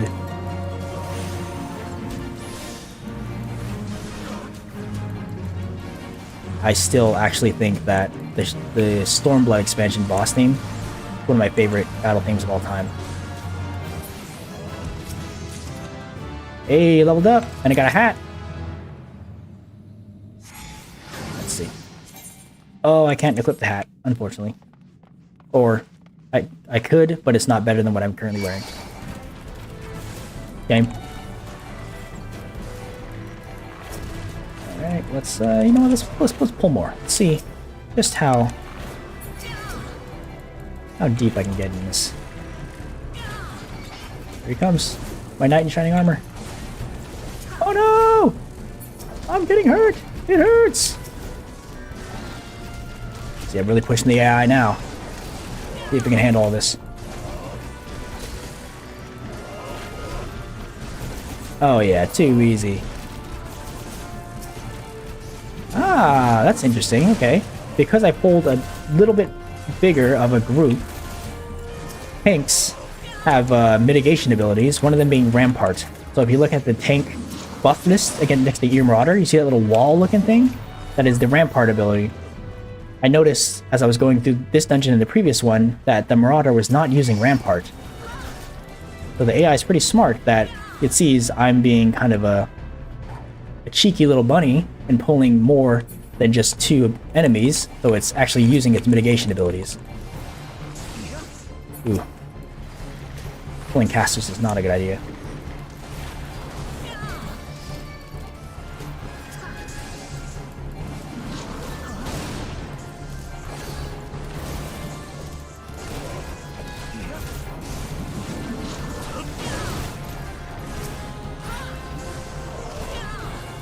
Focus on this guy back here.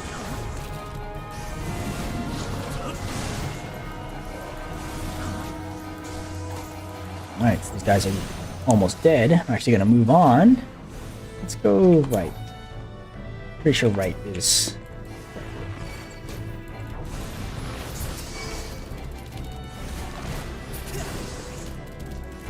Oh no! Oh no! Marauder! Marauder, help! There you go. Beautiful. They got my back. I never doubted them for a second.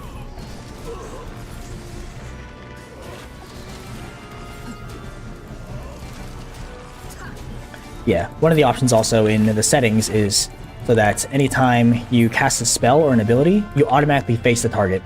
A lot of the, especially for magic casters, you need to be facing the target or have them within your line of sight, something to that effect, in order to cast a spell.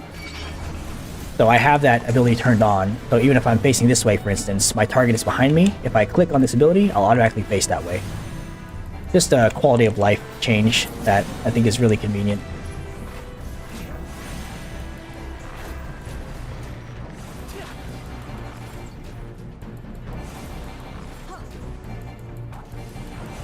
There we go, yeah.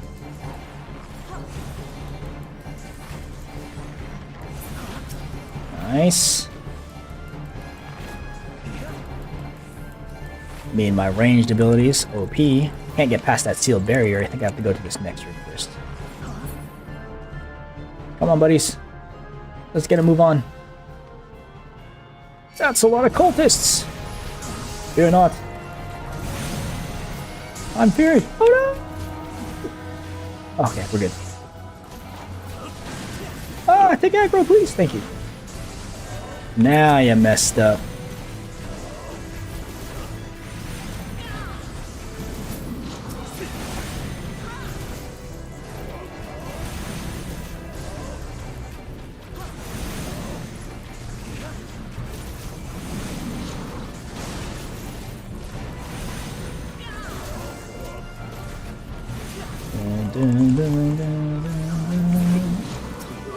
Too easy.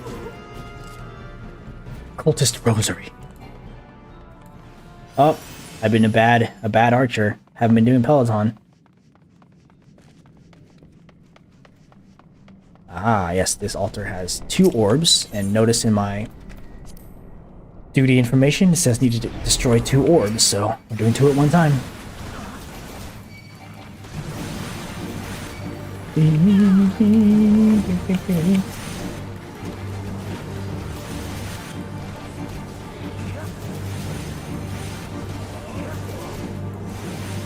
Bum bum bada bum.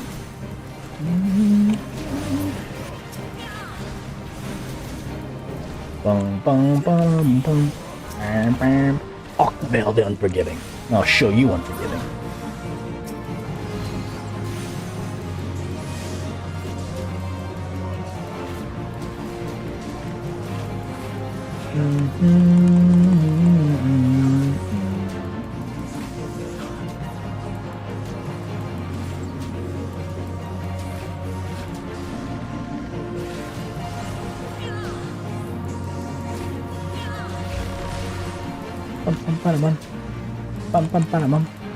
Come on, baby.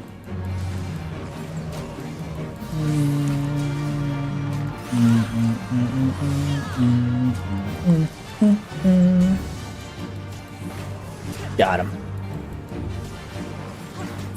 Stay down. Good treasure, though. Plunder. Ooh, let's see. Eels. Nothing. Yes.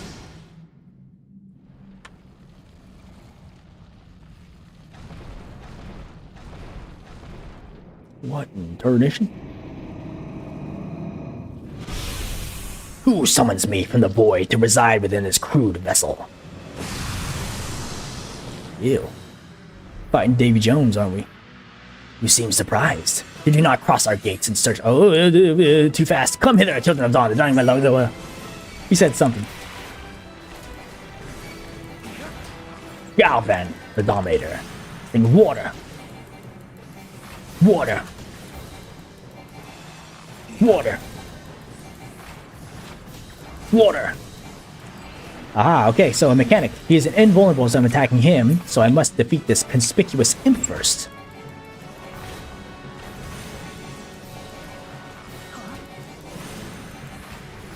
Yes, things get more and more complicated in these boss battles as the game goes on. No longer is it simply just adds that spawn out of ripples. Now there's new mechanics. Okay, let's kill this one first. And then adds. Not good. Hold on, I'll help in a second. There you go. AoE! Water. Ah! Mind Blast. Nice. Smart party. Stayed out of the fire. Or stayed out of the marker. Oh, two tethers. Okay. And all those ads. Let me kill these guys first.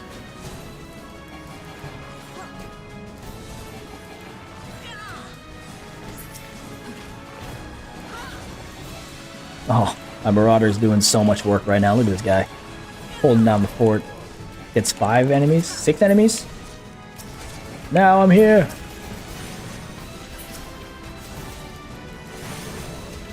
Ah, okay, here we go. I have to wait till the next dungeon to do it.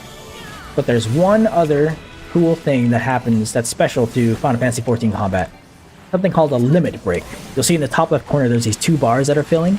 One bar is full, meaning you can do a level 1 limit break, or LB1, limit break 1. And when the second one is full, I can have access to LB2, limit break 2. Unfortunately, I killed the boss too fast that it wasn't necessary, but limit breaks are really, really neat.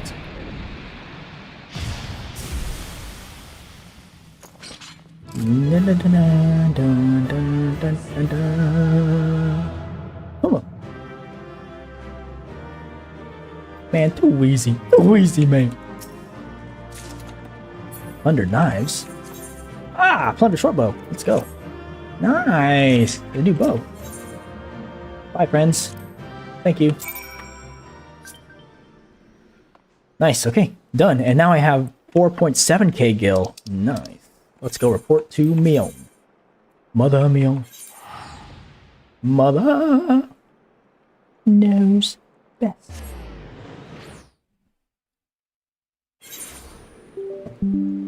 Oop. Got some things going on my computer. Alright. So, headed to Mion.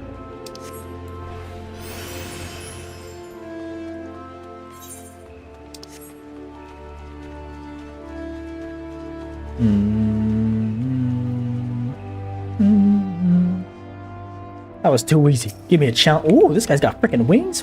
What the heck?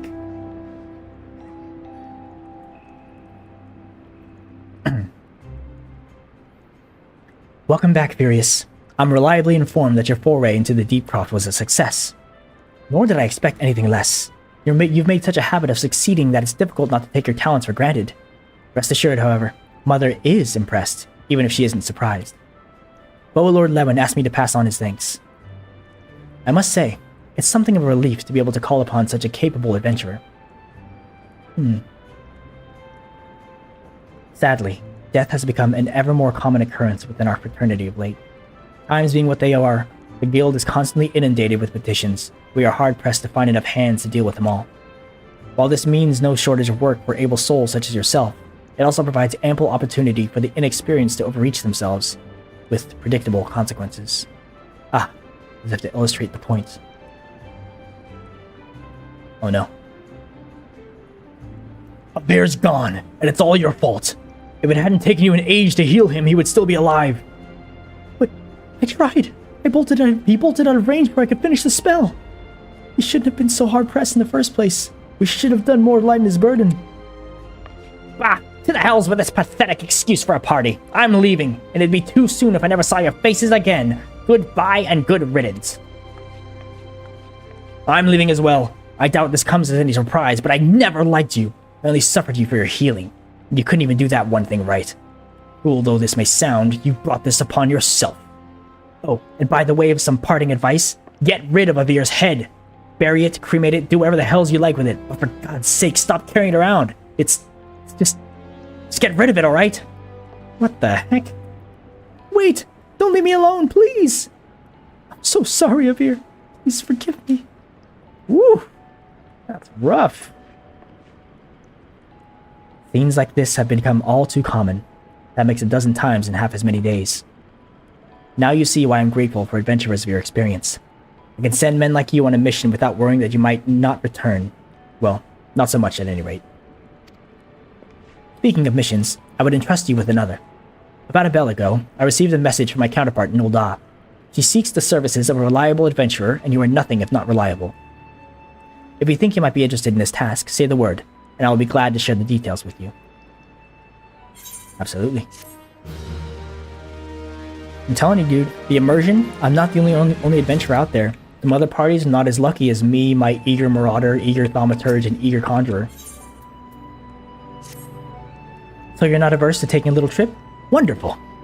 As I mentioned earlier, the request comes to us from the Adventurers Guild in Ul'dah. Once you arrive, seek out Momodi, the proprietress of the Quicksand. Think of her as the Sultanate's version of myself. Chances are she'll send you into the midst of danger, but I have every confidence they will pull through unscathed. Now, off you go, Furious, and good luck! Don't mind if I do. Alright, see? Headed back to Ul'dah, just like I said. And just like I said, thank goodness I touched all the Ethernets. Because this makes it easy to go to where I need to go, the Adventurers Guild. If I didn't, I would literally be running around, having no idea which way's left, which way's up, which way's down. Ooh, quite a bright day here in Ul'dah. The Quicksand. Where's my person? There you are. Momodi. More adventurous. They're going to the ruins. Welcome to the Quicksand, friend. I'm a tad busy right now. If you wouldn't mind showing yourself to... Judging by your determined expression, I take it you ain't here for ale. Are you called Curious Cable, excuse me, by any chance? Mion sent word you'd be reporting for duty. She also made a point of calling you the adventurer at the moment. That ain't no small praise coming from her. But she didn't come all this way to listen to my prattle. Doubtless you're eager to get started. Let's talk business, shall we? Let's see. Momodi. Kinda cute.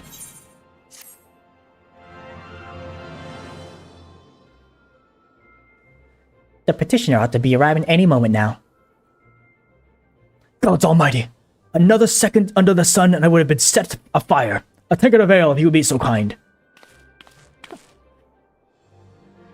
Excellent timing, Papa Sean. It just so happens the adventurer who'll be handling your petition is here. So this strapping young lad is the much-lauded adventurer, is he? Marvelous, marvelous! A pleasure to make your acquaintance, good sir. I am Papa Sean, formerly of the Sultan's Sworn. I thank you for agreeing to lend us your aid. Mayhap you'd like to appraise Furious of his mission. Yes, of course. The petition in question was submitted by an acquaintance of mine at Magina and Sons Mineral Concern. It relates to an unfortunate development at Copperbell Mines. To be plain, giants have seized control of the place.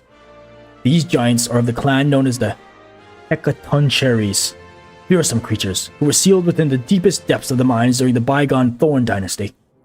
Alas, it seems they have managed to break through the layer of rock which served to imprison them, and now prowl the tunnels where the miners ply their trade. The creatures are justifiably angry about their treatment at the hands of our ancestors, and their presence has forced the suspension of all mining activities on the site. Oh my goodness. It's no wonder they're angry. Didn't the Thorn Dynasty come to an end over 300 years ago? You know your history well, milady. The people of that age used the Hecatoncheires to work their mines. By way of enchanted helms, they were able to bind the ferocious creatures to their will. But as is oft the way of such tales, these enchantments eventually failed, and the slaves rose up against their masters. In a desperate bid to contain the unbridled fury of the Hecatoncheires, our ancestors induced the collapse of the mine's lowermost levels.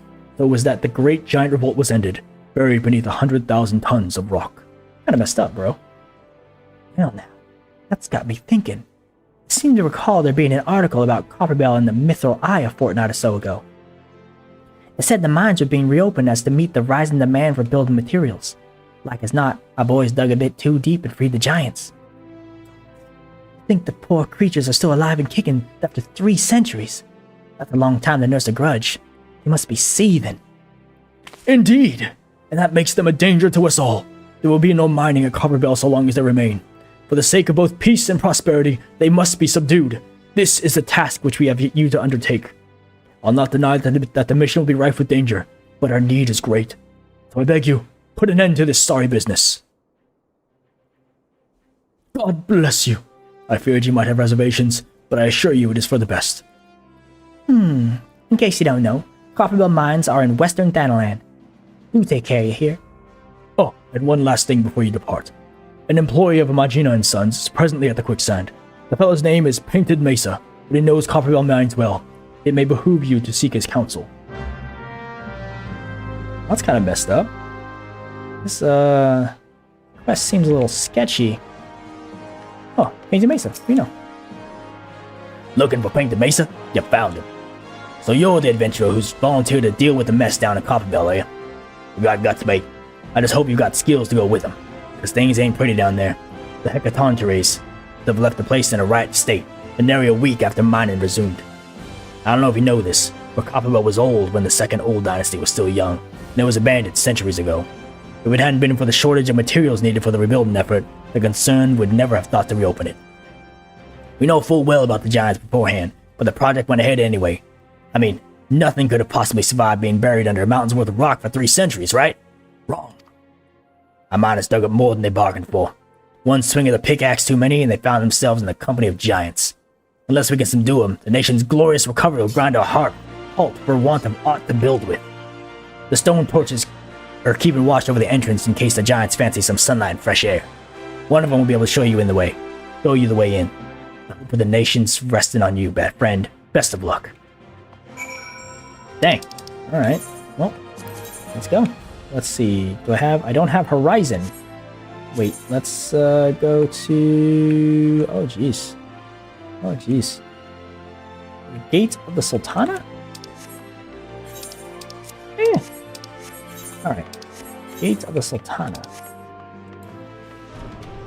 Let's see, what do I have unlocked? This may be a bit difficult. Oops. Ah, jeez, not him. And... Gate of the Sultana, Western Thanaland. That's where I need to go. Perfect. Thanaland. So, Limsa Lominsa is along the sea. The Twelves Wood is obviously in a enchanted forest. Thanaland is a desert country.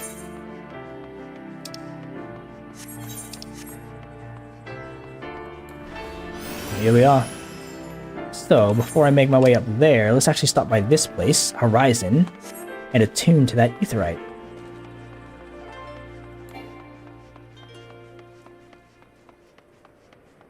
What is this little place here? It's cute. Scorpion Crossing.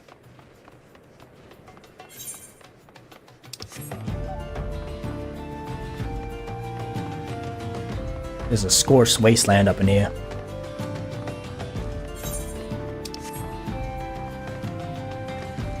Oh yeah.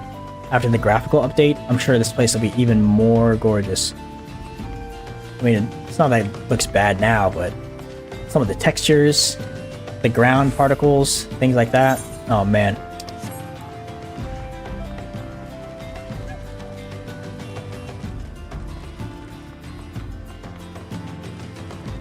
Me and my yellow tunic.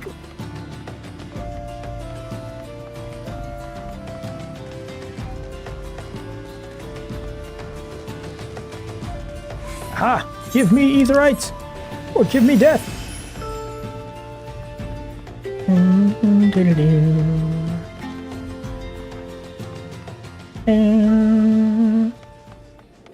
Come on, baby.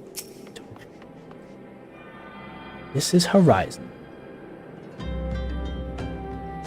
Yes. Alright, cool. With that, now we go to this Copperbell Mines. Look for the meteor quest thing. And that's where MSQ is.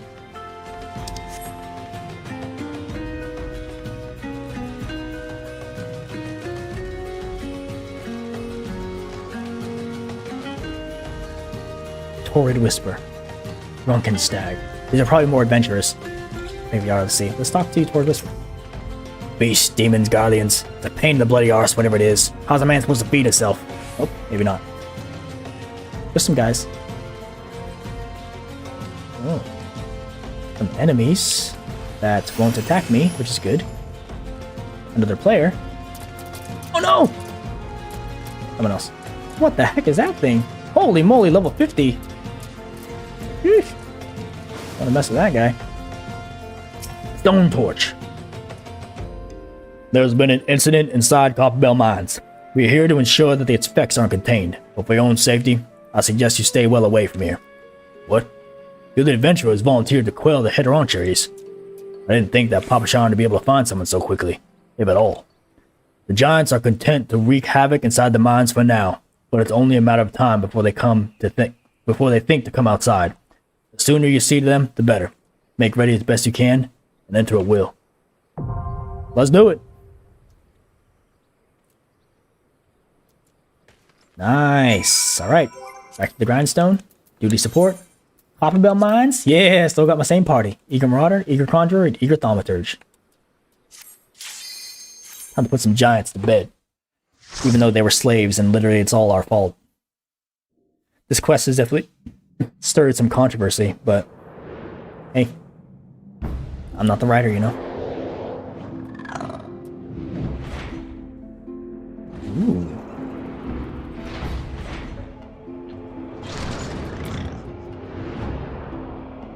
Most certainly looks like a mine shaft.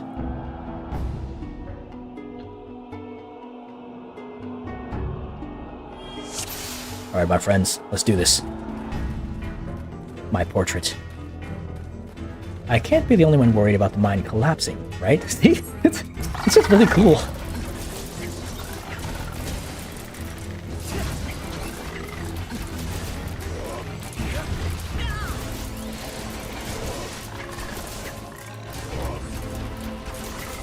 These guys take forever to kill.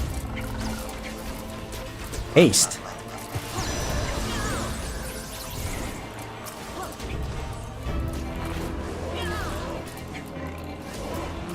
I don't remember this music being... Oh, I think I need this thing. Where's this tiny key? Yep. Probably opens the sealed blasting door.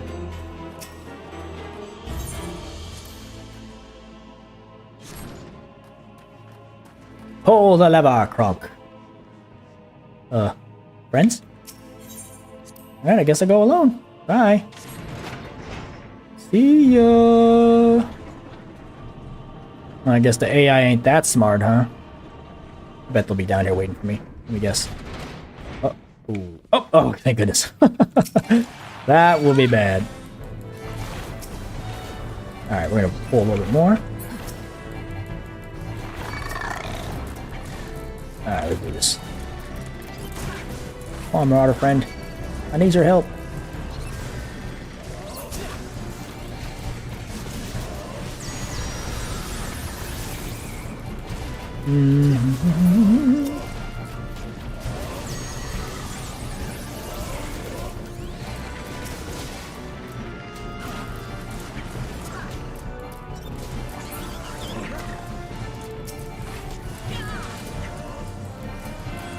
Yarg! That's me. I don't think I need to go in there, so I'm not gonna continue this way. Oh, this guy. Whoa! Who invited you? Uh-oh. One of them giants. Stone Holler. Pull a little bit more. I think we can handle some more, yeah?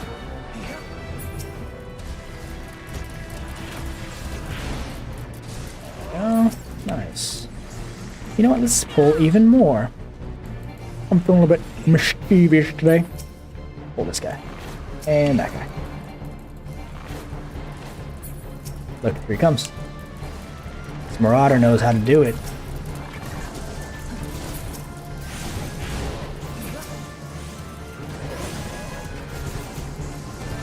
Yep, he put up Rampart.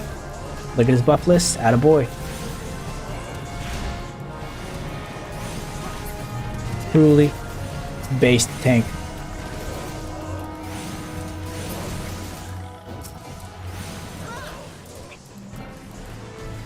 Pull this guy. Did I run this way? Yes, he is.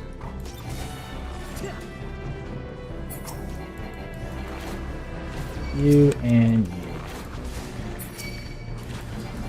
Got him. Ooh, another one.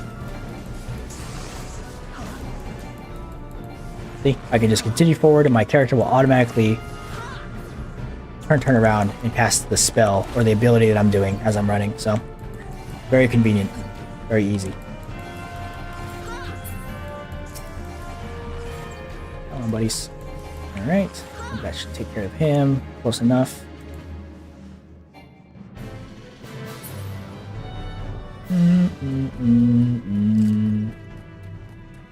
Aha!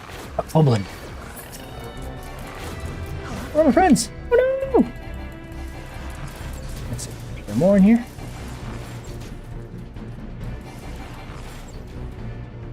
I should probably help him.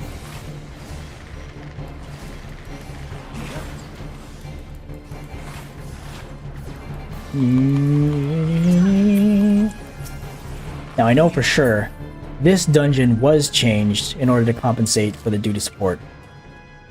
Some of the mechanics in the past were pretty tedious, so let's see how they've changed it. Let's pick up this fire sand, put it into the powder chamber, and blast into smithereens! Let's go. Ah, yeah, this guy was definitely different before. Make ready, everyone. Too easy. Here I go. Ah, okay. So that is a new marker. Grand Slam. You see he's casting Grand Slam. That marker means it is a tank buster.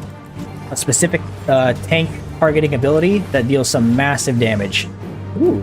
Oh, okay. Definitely don't want to stand in these. Okay, over here. We got mechanics on this guy now. Colossal Slam, get out of the way! Marauder, what are you doing? Catapult, uh-oh, targeting me. I don't know what this means. What's happening? Oh, lame. Thank you, Conjurer. Lumbering leap, which way is he going? Go over here. Stay out of the markers.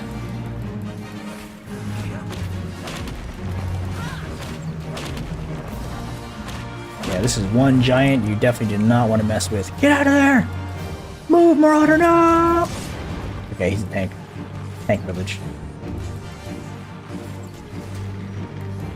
Catapult on the Marauder this time. Oh, just kidding. It was on the Conjurer. Another tank buster.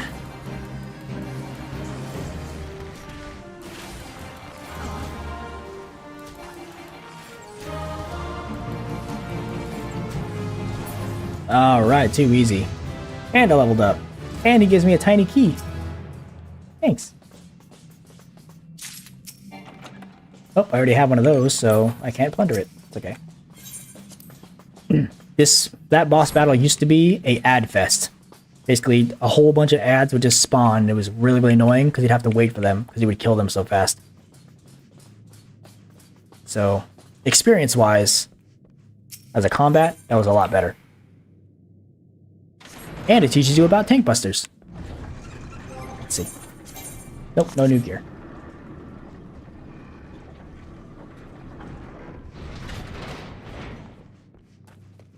Okay, do I have blasting power? I think I... No fire thing. Perhaps there's more in the other room. Ah, I see.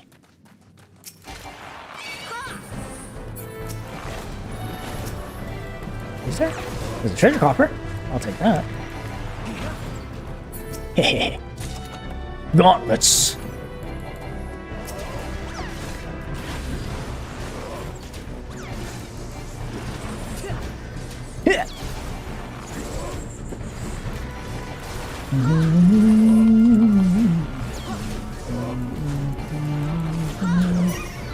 Aha! Fire sand. And let's see if I can equip those gauntlets. Negative. Must be for tank classes only. Be a good archer in Peloton.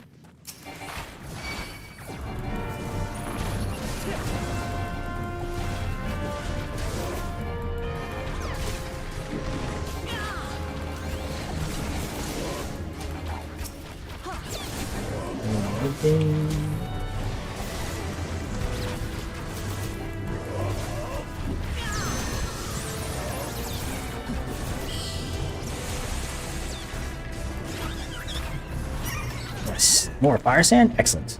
Just what I needed. Peloton. Yeah, Peloton affects not only your player character, but anybody within your party as well. That's why it's always good to do it whenever you're in an instance or a dungeon. It just makes everyone move faster. Oh, fire sand. Nice. Aha! Next boss. Okay. This boss is also probably very much changed. What the 12? What is that? Let's see. What is going to happen? Syrup. Probably don't stand in that.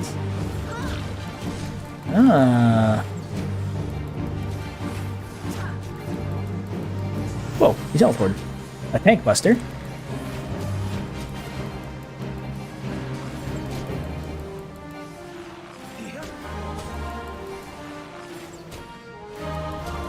Divide? What does that mean?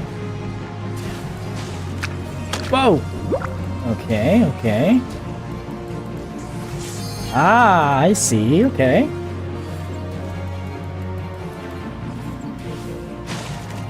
Oh, I let my dot drop, which is not good.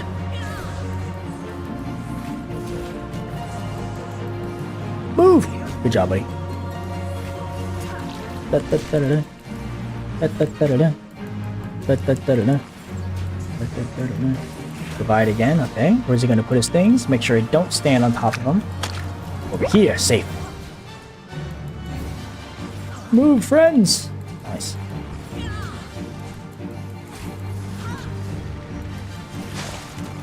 Oh yeah, this is way better than what this boss battle used to be too. Basically how it used to be was this guy was invincible unless a certain ad spawned that you had to kill on top of him. We had to move the ad over to where the boss is and then explode it, and that would make the boss vulnerable to damage, and then it would split up into smaller particles, which you'd have to do again, and then just keep doing it until the boss is essentially these tiny little blobs, and then you could finally attack them where they wouldn't be invulnerable, and it would just take forever.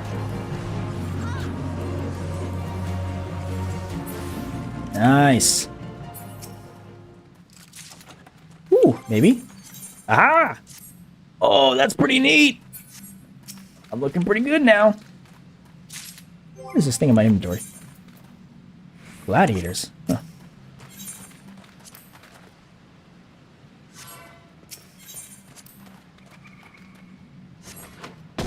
A gaff eat. Ooh.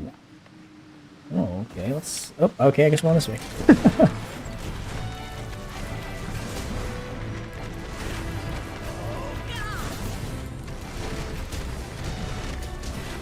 Make sure they're in my cone, so all of them get hits. Only 2 left. I think we can move on. Come on, friends. Kill this guy. And move that guy. Yep. Help! Help! Help!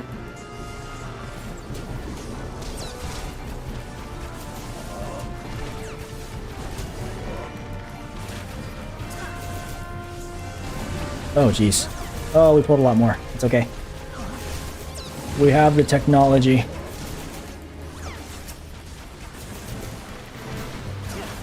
Oh, too easy, man.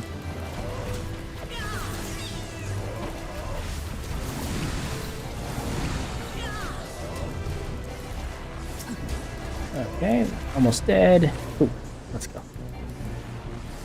What else is there? Ooh, a treasure chest. Ain't wrong with that. I want you. I want you. I want you. Help! Where my friends at? Okay, good.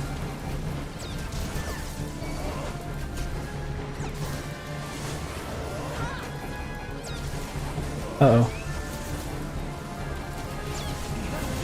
Am I dropping frames again? What's happening here?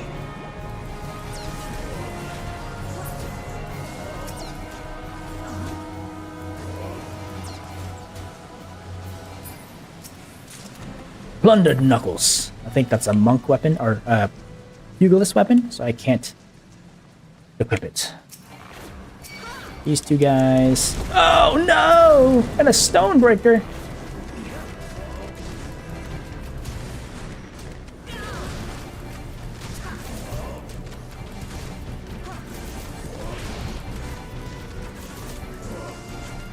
AoE, AoE, AoE.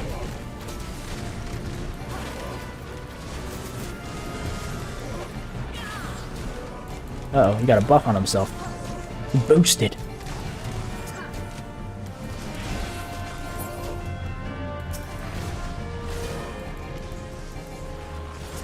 Guy came out of nowhere. Ooh, treasure coffer. Already have one. Aha! Ludador! The Cold Throne. Slave no more. Free! Free! Whoa! Look at that, huge!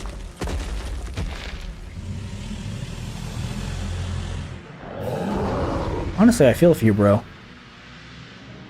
He was just a slave. Kind of... Masters must pay. Masters must die. Never again. Never! At last, the leader shows himself. Yeah, let's do it.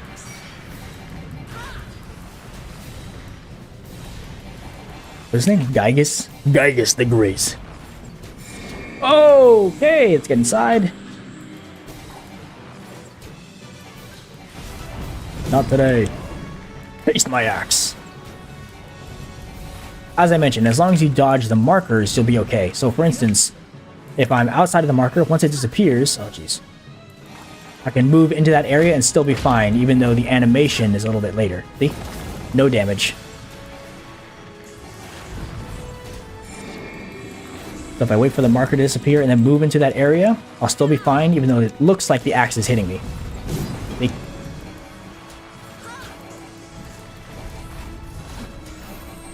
A tank buster?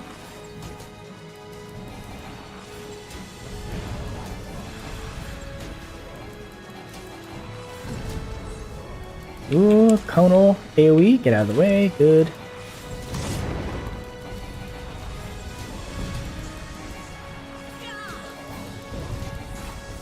Get outside of that. I'm safe here.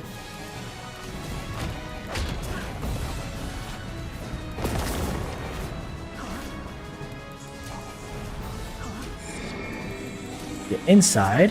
Donut AoE, as they're called.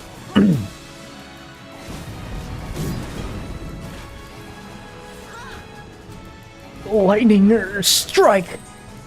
Tank buster.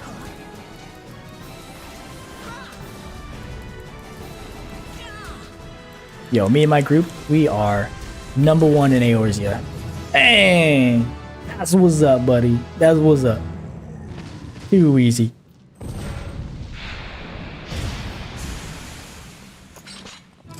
Oh man, I'm looking hype now. Get rid of those yellow gloves though.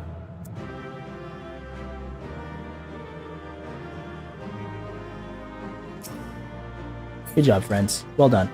Well done to you two. And well done. Plundered Grimoire.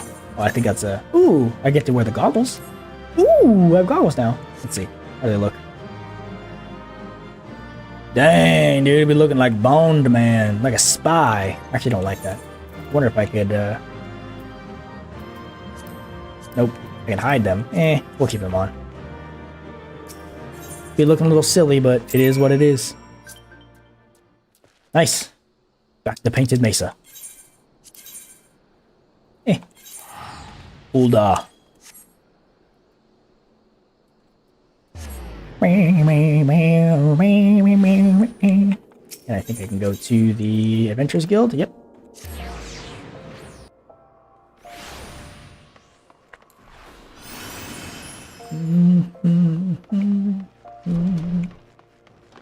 Where you at, Mesa? There you are, friend. Ooh, wait a minute. Uh-oh. We have an instance battle.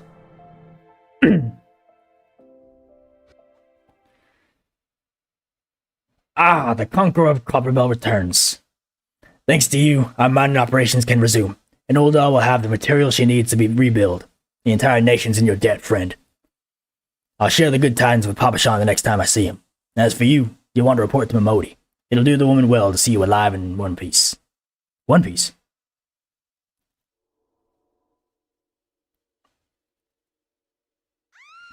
No! Uh-oh, what is this? This is Yabai. Oh. Shut your mouth, you thieving little swine! You stole from me! Don't even think to deny it! Please, sir, I didn't steal nothing. I bought this, paid for it with my own coin. What rot! You refugees are all the same. Couldn't afford maggoty mole meat, much less a choice cut of dodo.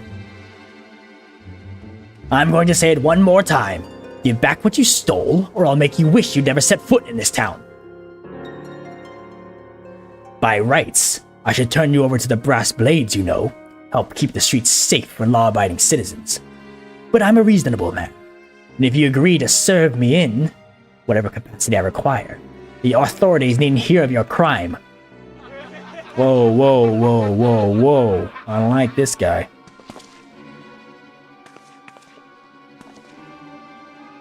But I ain't done nothing wrong. 12 as me witness. Cowards. Those goggles, though. Please, adventurer, help me. I beg of ye. I swear on me mother's grave, I didn't steal nothing. I bought this with the coin I'd saved. I only wanted to treat me children to a decent meal.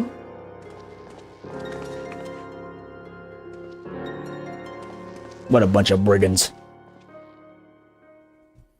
And who the hells are you when you're at home? The dog's master? I've had enough of this mummer's farce. You lot, teach them a lesson. Oh, you're messed up by hanging... Oh, yep. Ooh, you do not want to fight me, I tell you what. But alas, some people gotta learn the hard way, am I right?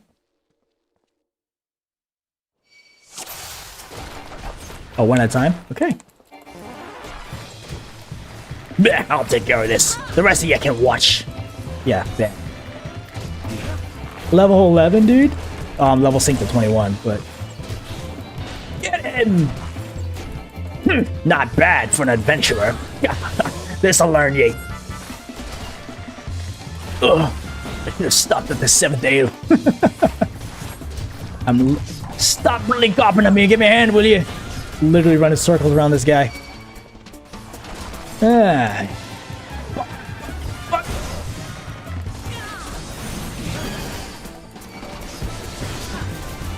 Oh, dude, too easy.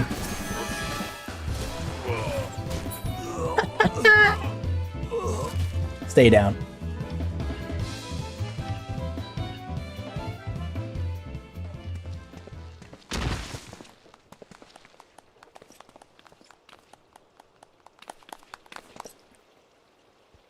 I ain't getting paid enough for this. Oi! Where the hell do you think you're going? Thank ye, kind adventurer. Thank ye thrice over. Ooh. Oh no. I got the cringe.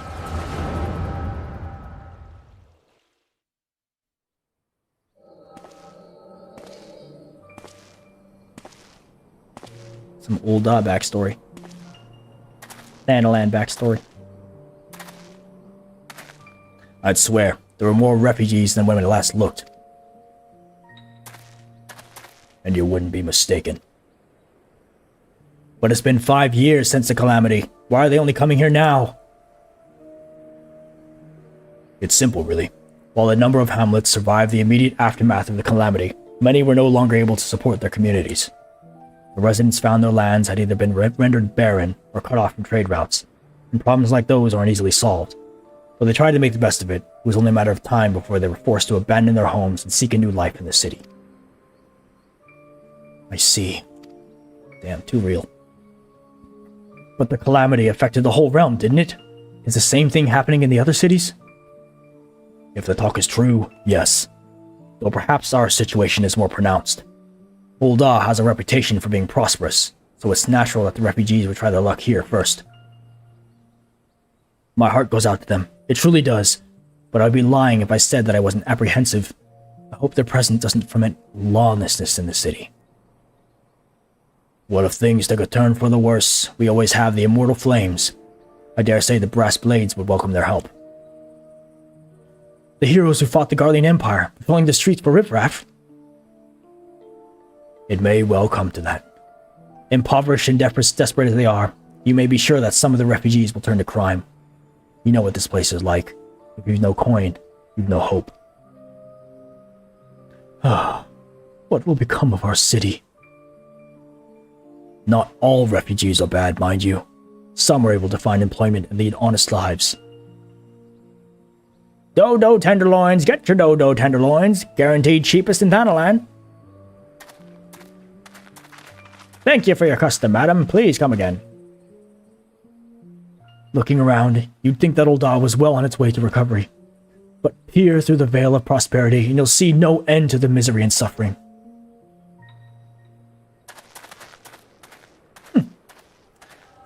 Well, Ul'dah is not having a good time, I'll tell you that. Sir? Are you alright?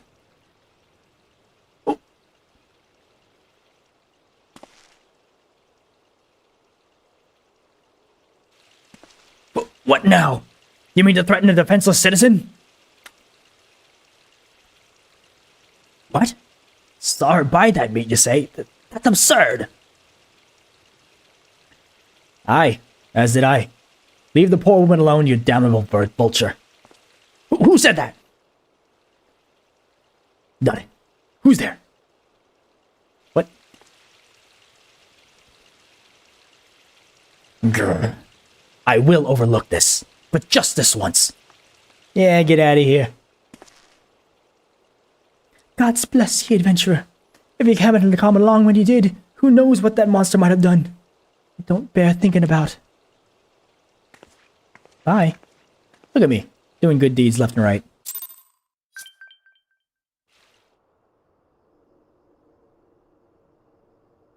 What's happening?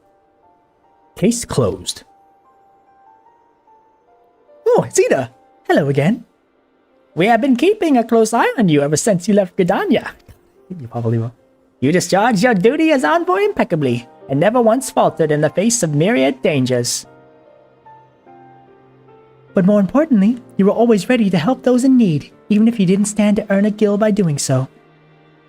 You are possessed of all the qualities we seek in an adventurer. Of this we are convinced.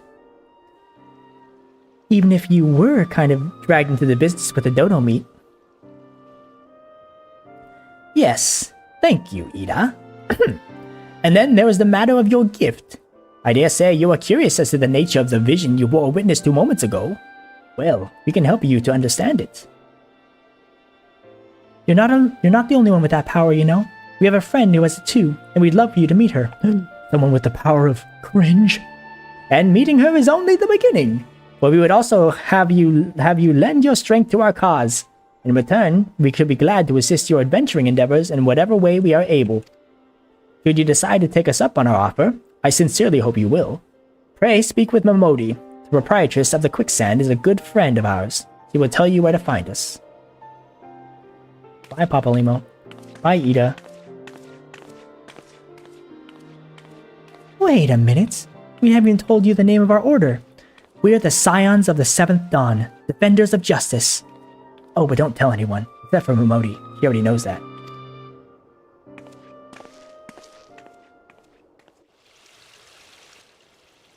Scions of the Seventh Dawn. I'll be damned.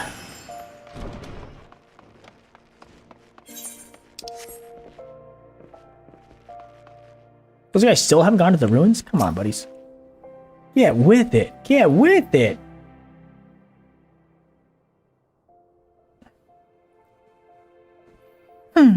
Scenes like that are becoming ever more common, I'm afraid. Don't worry, though. If you work hard, you'll probably be alright. Saying that, if you ever find yourself in the spot of a bother, come and see me. Just don't go pestering me every time you graze your knee, eh? Hey, another guy. Who's this dude? Of course, I do enjoy hearing tell of a gentleman's woes with the womenfolk from time to time. Later. I thought that was me for a second.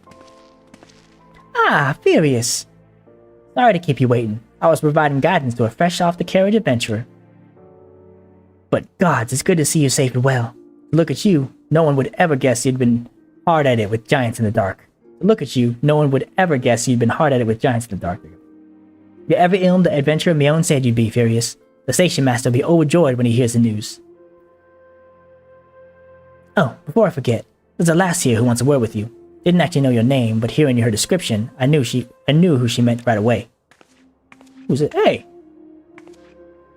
Thank you for sparing the time. I realize you don't know me, but I've been longing to speak with you for a while now. The lady with the head, right? My name is Edda. I'm an adventurer like you, though not very good at being one, if truth be told. Anyway, I was adventuring with my friends in Gridania when... I'm sorry. We were in Gridania when the leader of our party was killed. His name was Aver, and he and I were to be wed in spring. You may not remember him, but to say that he remembers you would be an understatement. He would sing your praises from dusk to dawn. He saw you for what you are, you see, an adventurer's adventurer, and swore that he would be like you one day. I believe that he would have succeeded had a fiend not robbed him of the chance. Since that day, I have thought long and hard about giving up adventuring. But when I think of the man you are, of what all that you've achieved, I find that I'm inspired, just as Aver once was. And so I've decided to start again as an adventurer. I will go back to the village of my birth and begin my training anew. But I wanted to meet you first, to ask you your name. My name is Furious. Furious Cable. I shan't forget. Thank you, Furious Cable. I pray that we'll meet again. Fare you well. Later. Adventuring could be a cruel, bleeding business. Time was I didn't know why anyone would bother. When they first asked me to take charge of the guild here, I didn't want aught to do with you lot. Thought it'd be a right pain in the arse looking after it all. But against my better judgment, I decided to accept the post, and I'm full glad I did. I feel privileged to be a part of your lives. And that goes double for yours, Furious. Eh? What do you say? You want to know about the Scions of the Seventh Dawn? They're beginning to move in earnest, then. Listen, Furious. The Scions ain't no ordinary folk, and the work they do ain't no ordinary work. I know full well how capable you are, but even you would think twice about attempting some of the stuff they do. Knowing that, if you're still certain you want to get involved, I'll tell you what I can. Tell me. Excuse me. Excuse me. The Scions of the Seventh Dawn. So you want to know more then, do you? Well, ain't that a surprise? I swear, if I painted certain death on one door and limitless wealth on the other, 9 out of 10 adventurers would go through the first, and the other bloke wouldn't be able to choose on account of being old dying. Anyway, don't say I didn't warn you. First of all, if you're wondering whether you can trust these Scions of the Seventh Dawn, you can. They're good people who've made their mission to solve some of Eorzea's most pressing problems. Of course, it ain't no small task, so they're always looking for dependable individuals to join them. Individuals like you, Furious. Now, I've been given leave to tell you where to find the Scions, but you must promise to keep this information to yourself. As you can probably imagine, it's something Eorzea's enemies would very much like to know. The Scions are headquartered in Vesper Bay, out in western Danoland. The place you're looking for is called the Wakened Sands. Give your name to whoever's at the entrance, and you'll be let in. You're a man in demand, Furious, and the days ahead promise to be busy, but I hope you won't forget about them as help to make you into the adventurer you are. Drop in and tell them how you're faring from time to time, you hear? Right. Well, I've said my piece. Off you go. Ooh, buddy. The Scions of the Seventh Dawn. Oh, please. Oh, yeah. And the good boy that I am, I already touched the Aetheryte at Horizon. Meaning, straight shot to the Wakened Saint.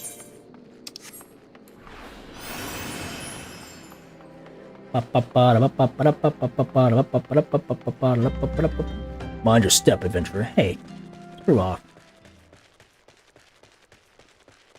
Look at this guy. What's going on here? I swear the bloody sun's hotter than since the calamity. Yikes.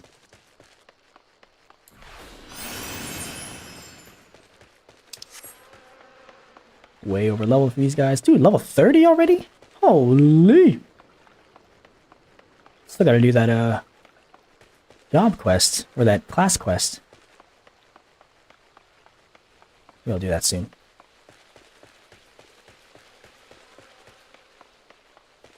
Making my way downtown. Walking fast. Faces past. And it's Scions of the 7th Dawn time.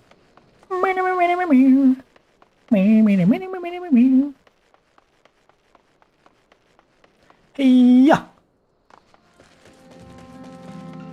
Hey-ya! Swergium. Ah, yes. So this NPC, just as a little aside, the blue quest that they have actually allows you to glamour your gear. So you can change the look of your gear, you can dye your gear, you make it look however you want it to look. But as I am not interested in that right now, I'm going to skip it. Instead, move into the Waking Sands. Tataru! Oh boy, here we go. Me.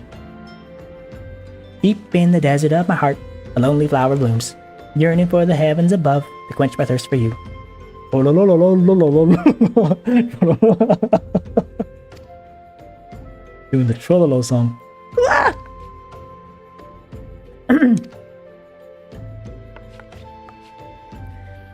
I would thank you not to sneak up on me like that. Now, please be advised that this is private property. Unless you have pertinent business here, I must ask you to. Here at the behest of Ida and Papalimo. My sincerest of apologies. May I please have your name? Yes. Furious Cable. Furious Cable. Ah, here you are. I bid you welcome to the Waking Sands, headquarters of the Scions of the 7th Dawn. My name is Tataru, and I look forward to assisting you during your time with us. The antecedent is within the Solar. I shall let her know to expect you. Thanks, Tataru.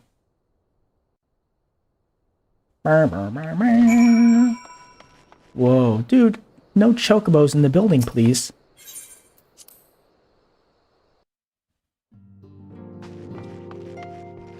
You need not fear. This location is secure. Thanks, friend. Oh god, we got all sorts of guards. I take it you are Furious Cable. The Taru sent word that you had arrived. Lady Minfilia has eagerly awaited your coming. This way, if you please. Ooh, boy. Oh, that's... Alright, so that little walk I did from Horizon to the Waking Sands.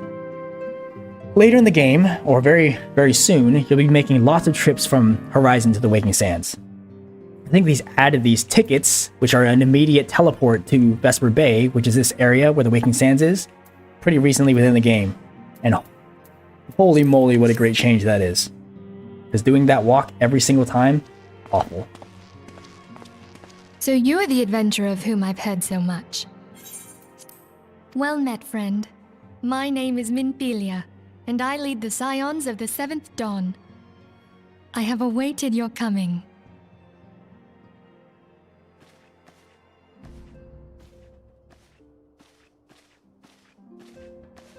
Please, be at ease. You are among friends here.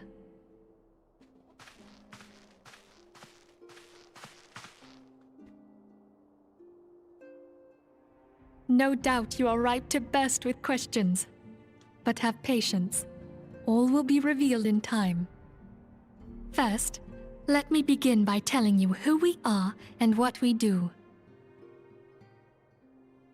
We are the Scions of the 7th Dawn, an order that transcends political boundaries. Our single objective is the preservation of the future of Eorzea. Among our gravest concerns are the godlike beings known as the Primals. Their existence is a bane upon Eorzea, nay, the world at large, and we have striven to find a lasting solution to the threat they pose. Our order is home to a number of individuals who, like you, possess a rare and special talent. This talent takes various forms, but one holds particular interest for us. Tell me, have you ever experienced a sudden, inexplicable loss of consciousness? Have you ever had the sensation of being pulled away from reality? felt as though you were hovering in space, a mind without a body? All these things are the manifestations of your talent. Yours is the power to transcend the boundaries of the soul, a power known as the Echo. The Echo allows you to pass through the walls of a man's soul and hear the resonations of his past. You will be there in his memories and see things as he saw them. You may even interact with that which you see, though you cannot change the outcome of events. For another blessing, the Echo will enable you to know a man's mind even if you cannot comprehend his words. In short, the Echo is a truly extraordinary power, and this power is strong within you. It is only a shame that we cannot use it whensoever we choose. That's right. I too possess the Echo. With that established, let us return to the subject of the primals. So long as they exist, the realm cannot take so much as a single step towards true peace. Measures must be taken. Measures which transcend boundaries, be they of faction, race, language, or creed. And to do so, the Scions require the aid of those with our talent. Make no mistake, the Echo will be instrumental in dealing with the primal threat. Without it, we cannot hope to save the realm. I know not what it is you desire for yourself, nor what it was that first brought you to Eorzea.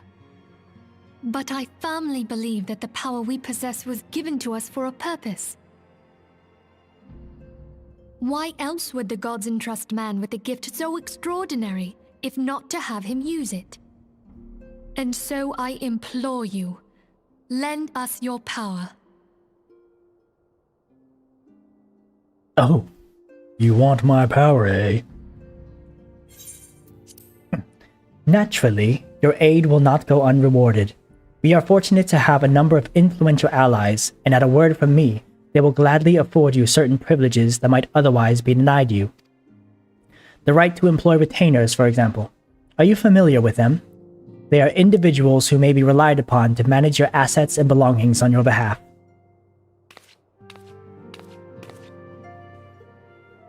The papers you requested, my lady.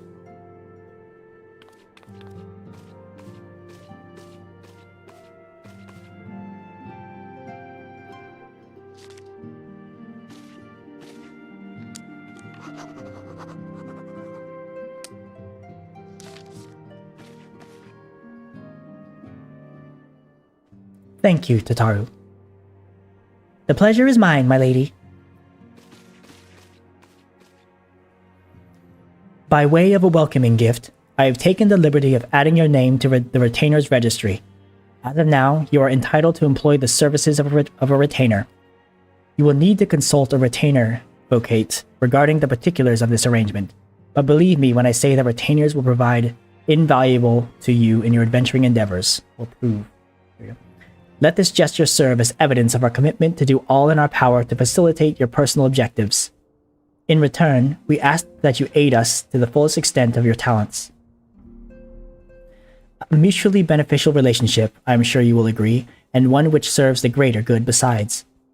Well, that was a veritable lecture, was it not? Believe me, but it is important that all concerned are aware of what is expected of them. Now you know our purpose, and what we can afford you. I invite you to consider joining us. When you have come to a decision, you may tell me without fear of censure. In good faith, I shall entrust you with our order's password, which our members use to reach one another when afield. It is Wild Rose. Pray keep it safe. Wild Rose, eh? Oh. That's good. Retainer! Yep, that's the thing. The bank and everything. I can now have one.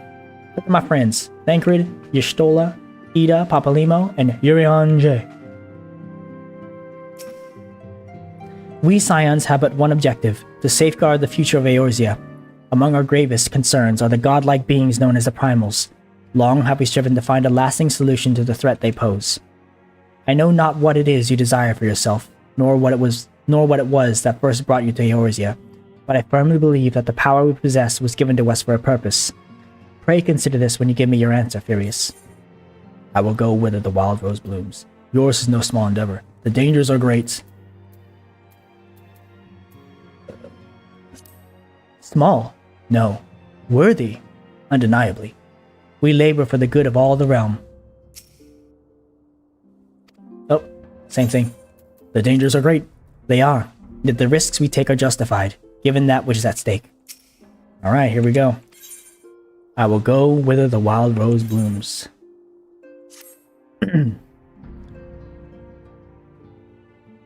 I take it you will help us.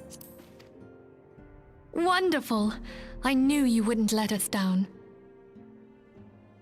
But come, I would introduce you to your friends in the Order. Tell me, does the name Sharlayan ring any bells? It used to be one of Eorzea's 6 city-states, and was situated in the northwest of Aldenard. The Sharlayans were the keepers of wisdom both old and new. Their mastery over magic and ether was unsurpassed, and even the Garleans knew to fear them. Among their number, there were a noble few who devoted their lives to safeguarding the future of Eorzea. When the realm began its descent into chaos, and their countrymen fled for the motherland, they alone chose to remain here. These noble men and women were called the Archons. Those same brave souls stand before you now. The masked woman is Ida, and beside her is Popalimo. The two are charged with surveying the Twelveswood. Hello there. Welcome!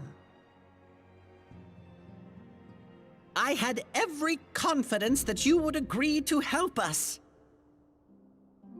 Me too.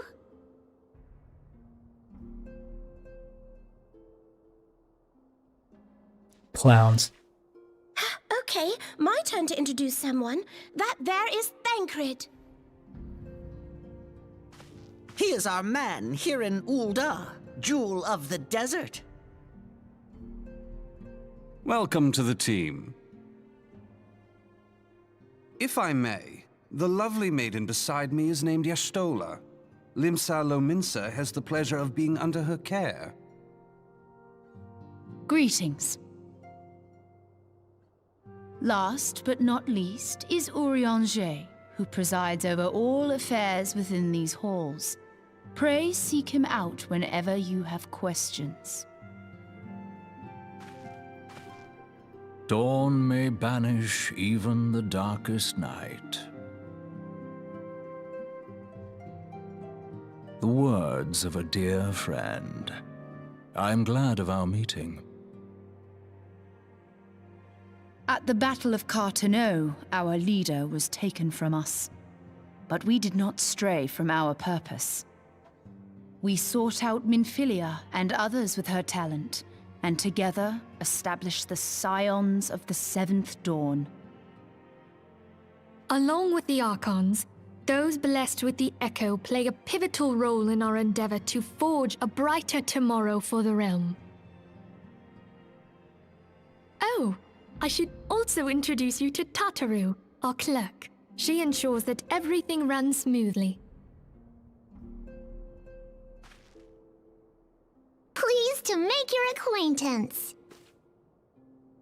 In time, I hope you will come to think of us as family. But without further ado, I would assign you your first task. Urianger, have the documents arrived from the students of Baldessian? Aye, my lady. They arrived but recently.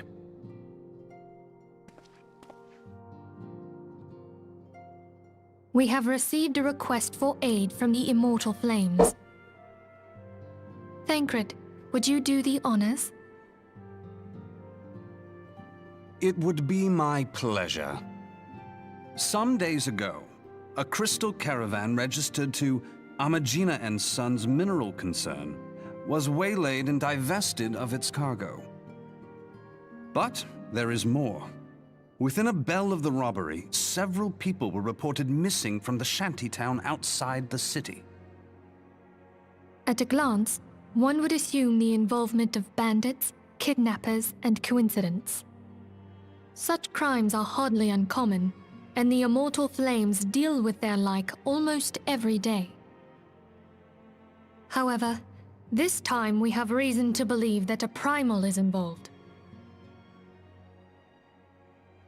Aye, the evidence left behind implicates the Emolja, who are known worshippers of Ifrit. If we then consider the objects that were taken, there is no room left for doubt. The crimes were committed in the name of a primal. That you may better understand the nature of our struggle with the primals, I would have you play the leading role in this investigation. You have my thanks. If there is aught you wish to know, I recommend you speak with Thancred. He is well versed in the affairs of Ul'dah. Ever at your service, dear fellow.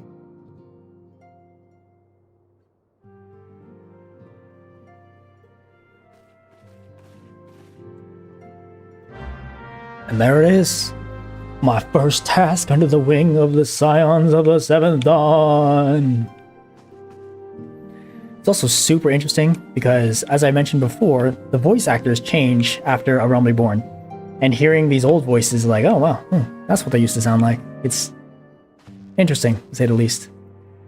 One other recommendation I have for new players is, notice you can actually talk to other characters before. You don't have to just strictly talk to the NPC that has the quest giver.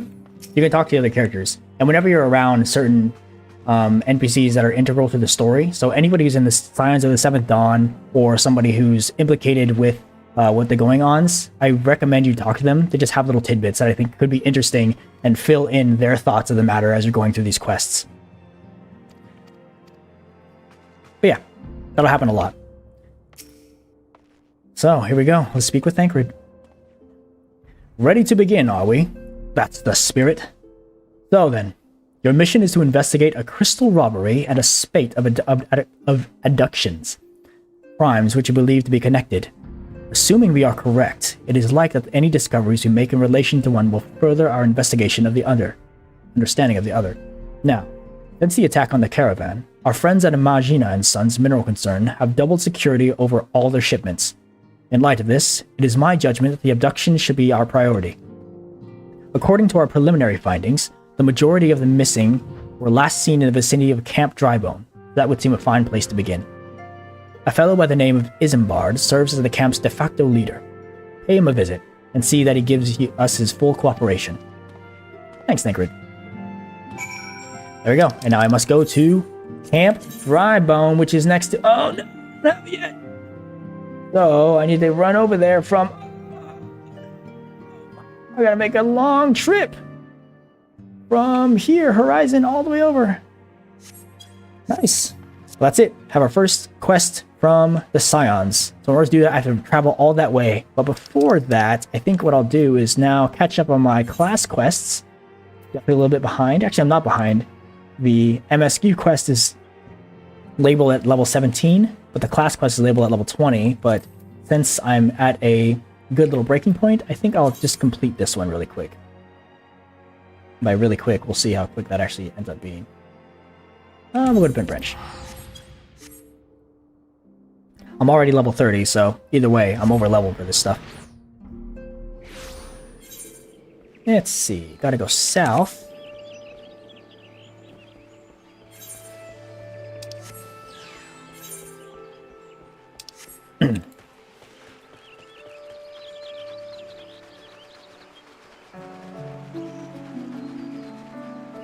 Yeah, not that these current voice actors are bad by any means, it's just the direction, the voice direction, definitely changes come Heavensward or after A Realm Reborn, and it just knocks it out of the park. In fact, some of these current voice actors are actors that I know from other media I consume. My favorite actually is Thancred himself, Taliesin Jaffe. I personally think he does a really good job as Thancred. And when the change happened in voice actors, I was, not gonna lie, a little bit disappointed at first. But you know, it grows on you. There's definitely lots of memes when it comes to the current voice actors, the certain things that they always say. A Realm Reborn problems.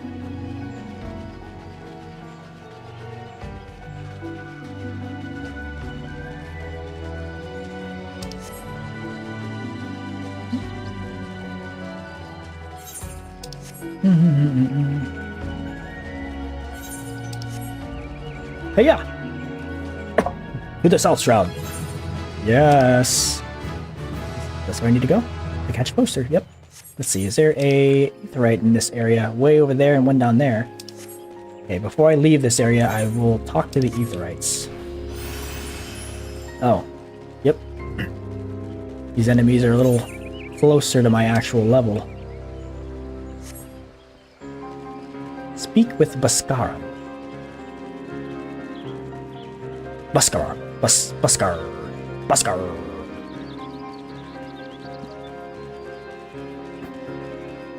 Let's unlock this chocobo porter.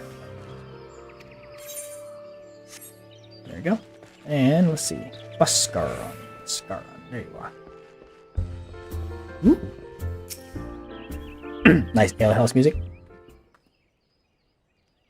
Oh, okay.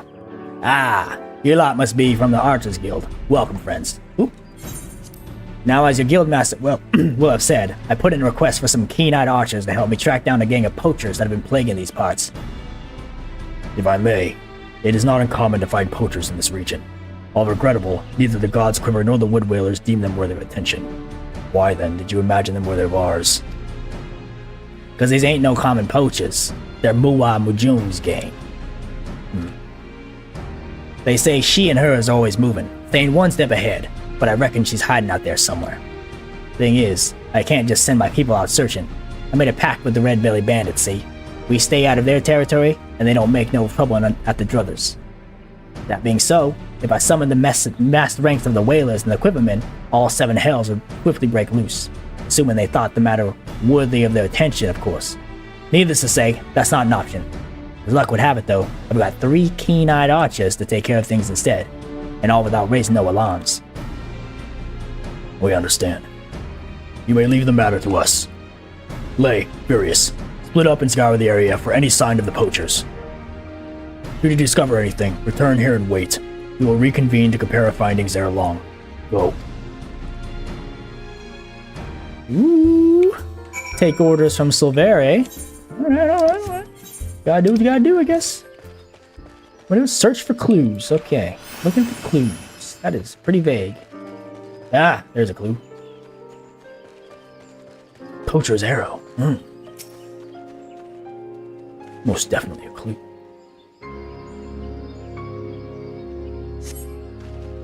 More clues. Another clue. What is this? A leg trap. Oh, a iron leg trap at that. Indeed.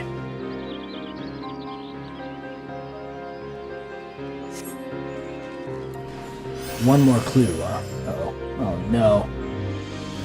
Where is it? Don't make me fight things, please. Over here? No. In the river?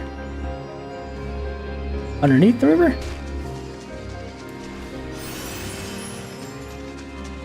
Please! Make yourself known! Must be way down here. Oh no. Not easily accessible / easily findable. That's a problem for my short attention span.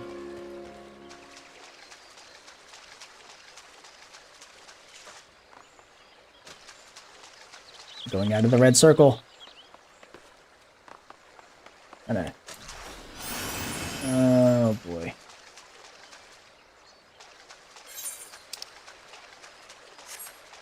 Okay. Maybe it's in that camp of those red enemies. Alas, I will find this clue, and I will bring it to light. Maybe it's in this. No? Really? Oh, for real? On God? What in tarnation, bro?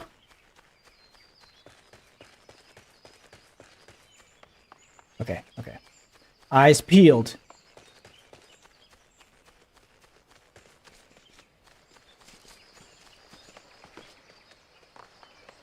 Up high, maybe? Where is it?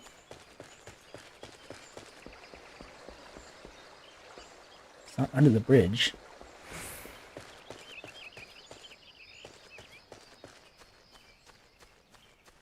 Oh no. See? This is what happens when you claim you're... Oh, there it is. I knew it all along. Empty mead bottles, eh? Suspicious indeed. I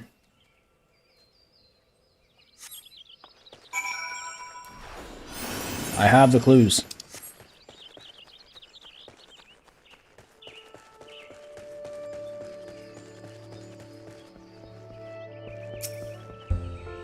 Now I must wait for my friends.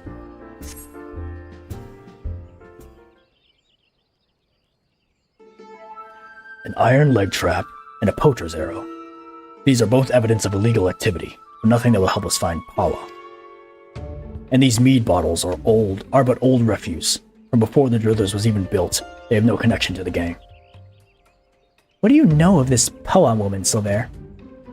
I know that she is the most infamous poacher ever to walk this falsewood. A born leader, deadly with the bow, he formed her own gang of Bikote hunters. He was apprehended once and would have been brought to justice had she not tricked the foolish young sentry into releasing her, or vanishing without a trace. Is that so? In any case, we've scoured the area and found nothing. How do we know that this Powa was ever even here? I say we inform the God's Quiver and the Wood Whalers, taking care not to implicate Buscarun, and leave the rest to them. This doesn't concern the Archers Guild. It concerns Gridania Lay. Hua Mujuk is a savage and utterly immoral poacher whose actions, however indirectly, threaten the city's well-being. But what would a vagrant like you know of duty to one's homeland? No more than he, I suspect. And how dare you? Can you, Furious, say something?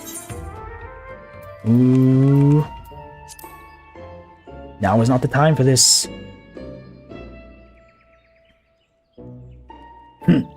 Very well. We will return to the matter at hand. Mayhap we should take a second look at the clues we have gathered. Look all you want. Though the trap and the arrow we found suggest poaching, there is nothing remotely unusual about them.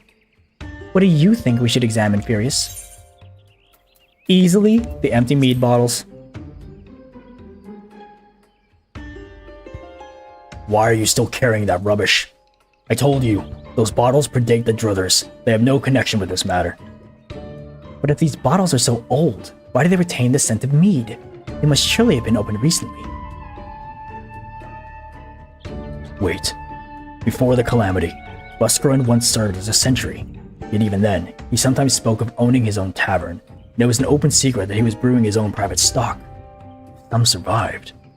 Of course, Buscarun's Scar, his old lookout post. It may not be Pua Mujuk, but we must investigate at once. Alright, still there.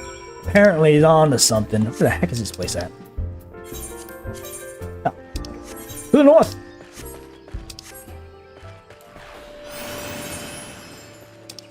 To the north! Making my way downtown. Walking fast, Peloton on. And I'm homebound. Uh-oh. Some lowly adventurer made a big mistake. Local hunter. Big mistake. Faint footprints, you say? I must need to investigate. Oh, nice. Let's do it.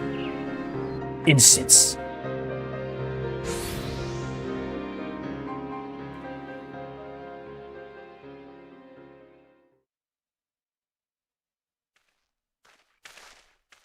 Any signs?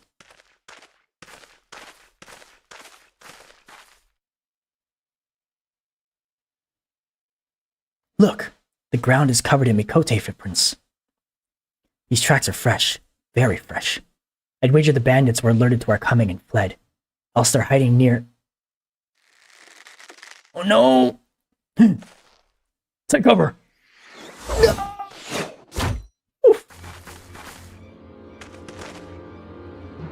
Eh? And there I was, thinking we caught ourselves some of them meddling bloody masqueraders. Not that I'm complaining. Hiding your face downright bloody rude when you ain't been introduced. Speaking of ill manners, don't you know it ain't decent to barge your way into a lady's bedchamber without knocking? Oh no! You would lecture us on manners? Truly, I've heard it all.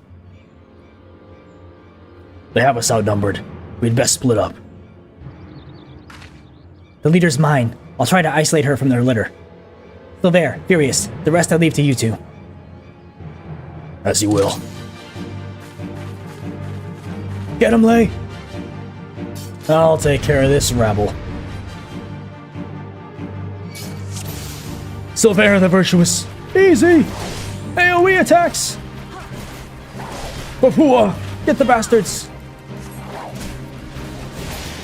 Focus on my target, Furious. We can take them down if we work together. Fair enough.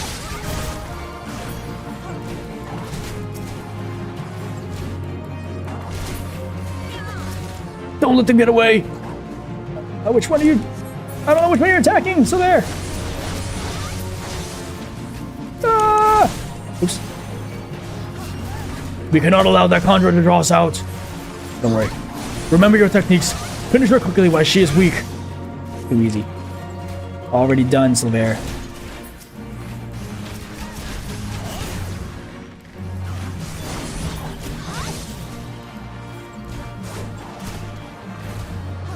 It's all about focus targeting. And if anything, I'm focused. Too easy. Bloody hills, why won't you two die? Don't worry, I got the healer. I already know. Too freaking easy, brother. Stay on your toes, Furious. This lot is quicker than the rest. Watch their movements and dodge their attacks.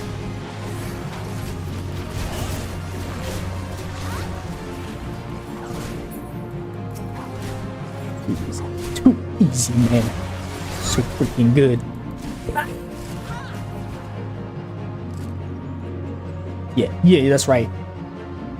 Don't mess with Furious and Silver the Valiant, or whatever he said, Virtuous. Was that the last of them? Have you seen Aliapo? With me, Furious.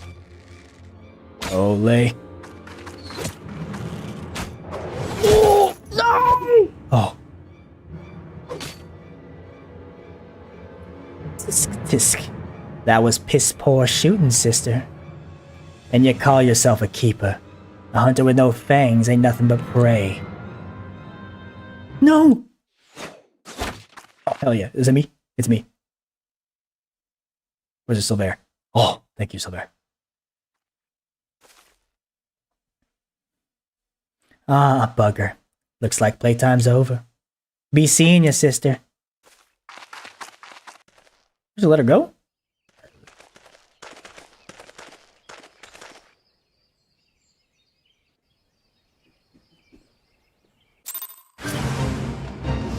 No, I don't want to do the fate. No! That was it? Wait. Buskarin? Okay. We'll go back to Buskarin. Oh. See, so like this, I can talk to them directly. Ulamujuk. There's no match for her. Silver. So it was Pua Mujuk after all. Buskarin must be informed. I'll take care of this.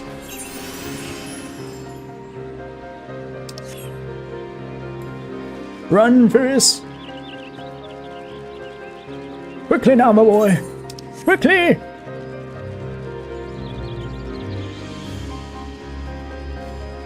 Buskarin's druthers.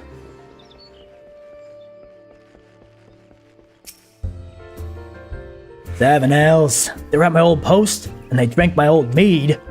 That thing's most of all. Well, 'tis past time the proper authorities were informed. I'll send messengers to the Wood Whalers and the God's Quiver. The red-bellied bandits won't like it one bit, but I'll see they're told exactly who the military's after. I hope it'll be enough. Of course, Pua Majuk's no fool. Now she knows she's been spotted. They'll break camp and be long gone by the time the next bell sounds. And the trail won't stay fresh long, neither. Anyway, you've done me a great kindness, friends. Tell Lucienne I appreciate the help. To Lucienne! Oops. To Lucienne! Redania. Oh, my 6, almost 7k gil. Beautiful.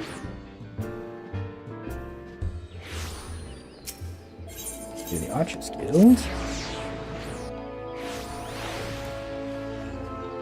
Chloe.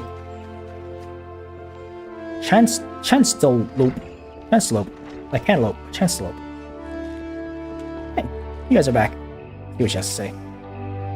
The world can seem clear when viewed down an arrow's shaft, but an archer must think of more than just the target. You're right. Welcome back, Furious. Silvera tells me that you encountered Pua Mujuk. No Gridanian could fail to recognize that name, so often has it been spoken in with such bitterness. I fear we lack the strength to face her ourselves. This is a matter for the God's Quiver and Wood Whalers. That you confronted her and survived is a testament to your growing mastery of our arts. I was surprised to note that Lay and Silvera were not at loggerheads upon their return. I presume we owe this unnatural state of affairs to your calming influence. No? Modest to the last. Truly, your every deed bespeaks a clarity of vision far beyond your years. I implore you to share that perspective with your peers and help them to grow into better, wiser archers. As you go forth and temper your skills in battle, know that we always look forward to your return. Nice. Oh, what does this look like? Ooh, that looks pretty hype. Oh my gosh, but I need new arms. Like, really, really badly. Yep. Really, really badly. Oh, so much better. Now I'm looking like a true adventurer at long last. I'll accept this one and then see where it goes. Ah, Furious. I had hoped you would come. You may be able to help. I am concerned about Lay and Silvera. They show signs of losing perspective and... well, mayhap it is best you see for yourself. I cannot help but feel that both would benefit from your counsel. Consider this a personal request, Furious. Oh boy, what's going on now, you two? Oh gods. Did Lucienne send you to pester me by any chance? This is hardly her concern, and is most definitely not yours. If you must know, I have decided to leave the guild. I mean to track down Pua Majuk and finish what we started. The God's Quiver and Wood Whalers seem content to ignore her warnings, but I will not let her escape again. I already made that mistake once, and it cost me my place in the God's Quiver. The foolish young sentry of whom I once spoke, he was me. We had her, Furious. There was no escape, but then she began to wail about a wounded comrade, one who would surely die without her help. She looked me straight in the eye and begged. And I blinked. I failed to see through the most elementary ruse. I failed Gridania and the God's Quiver. While we can never be forgiven, mayhap I can reclaim a measure of honor by stopping her. But a wanderer like you would not understand what it means to betray your people. Worry not. I do not intend to leave just yet. I will continue to gather information until I am certain of Majuk's whereabouts. Make no mistake, though. It is only a matter of time. Now run along, will you? Oh, if you are so concerned about your fellow guildmates, you should attend to that moping Mikote. The sight of her shuffling around while staring at her feet is bad for morale. Not that it matters to me.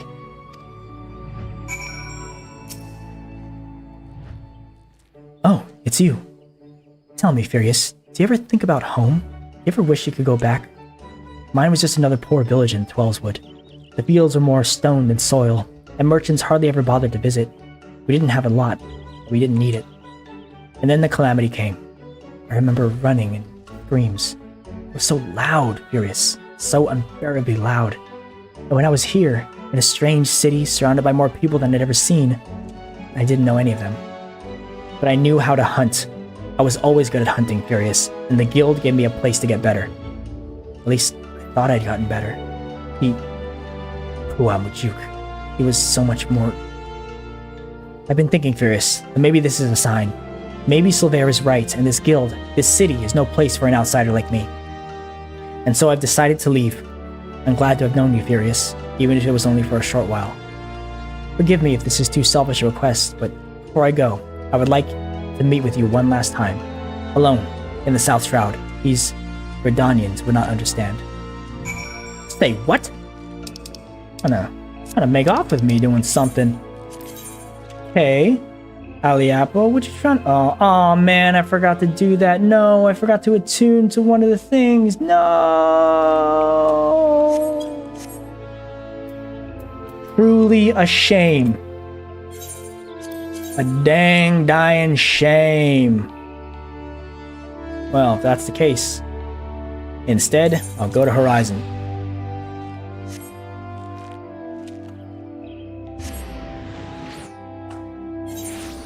A wild rose by every other name. I've had my eye on each and every one of this unsavory lot. I'll get out of here. Okay, so I gotta make a long trek all the way over here to, what is this? Drybone, Camp Drybone. The road is long, the trial's treacherous, but I will make it. I think for now, we'll call this the end of episode 2. Thanks all for tuning in. This is On the Dawntrail, my Final Fantasy XIV live playthrough with some commentary. And until next time, good morning, good night, and everything in between. Thank you very much, everyone. Bye!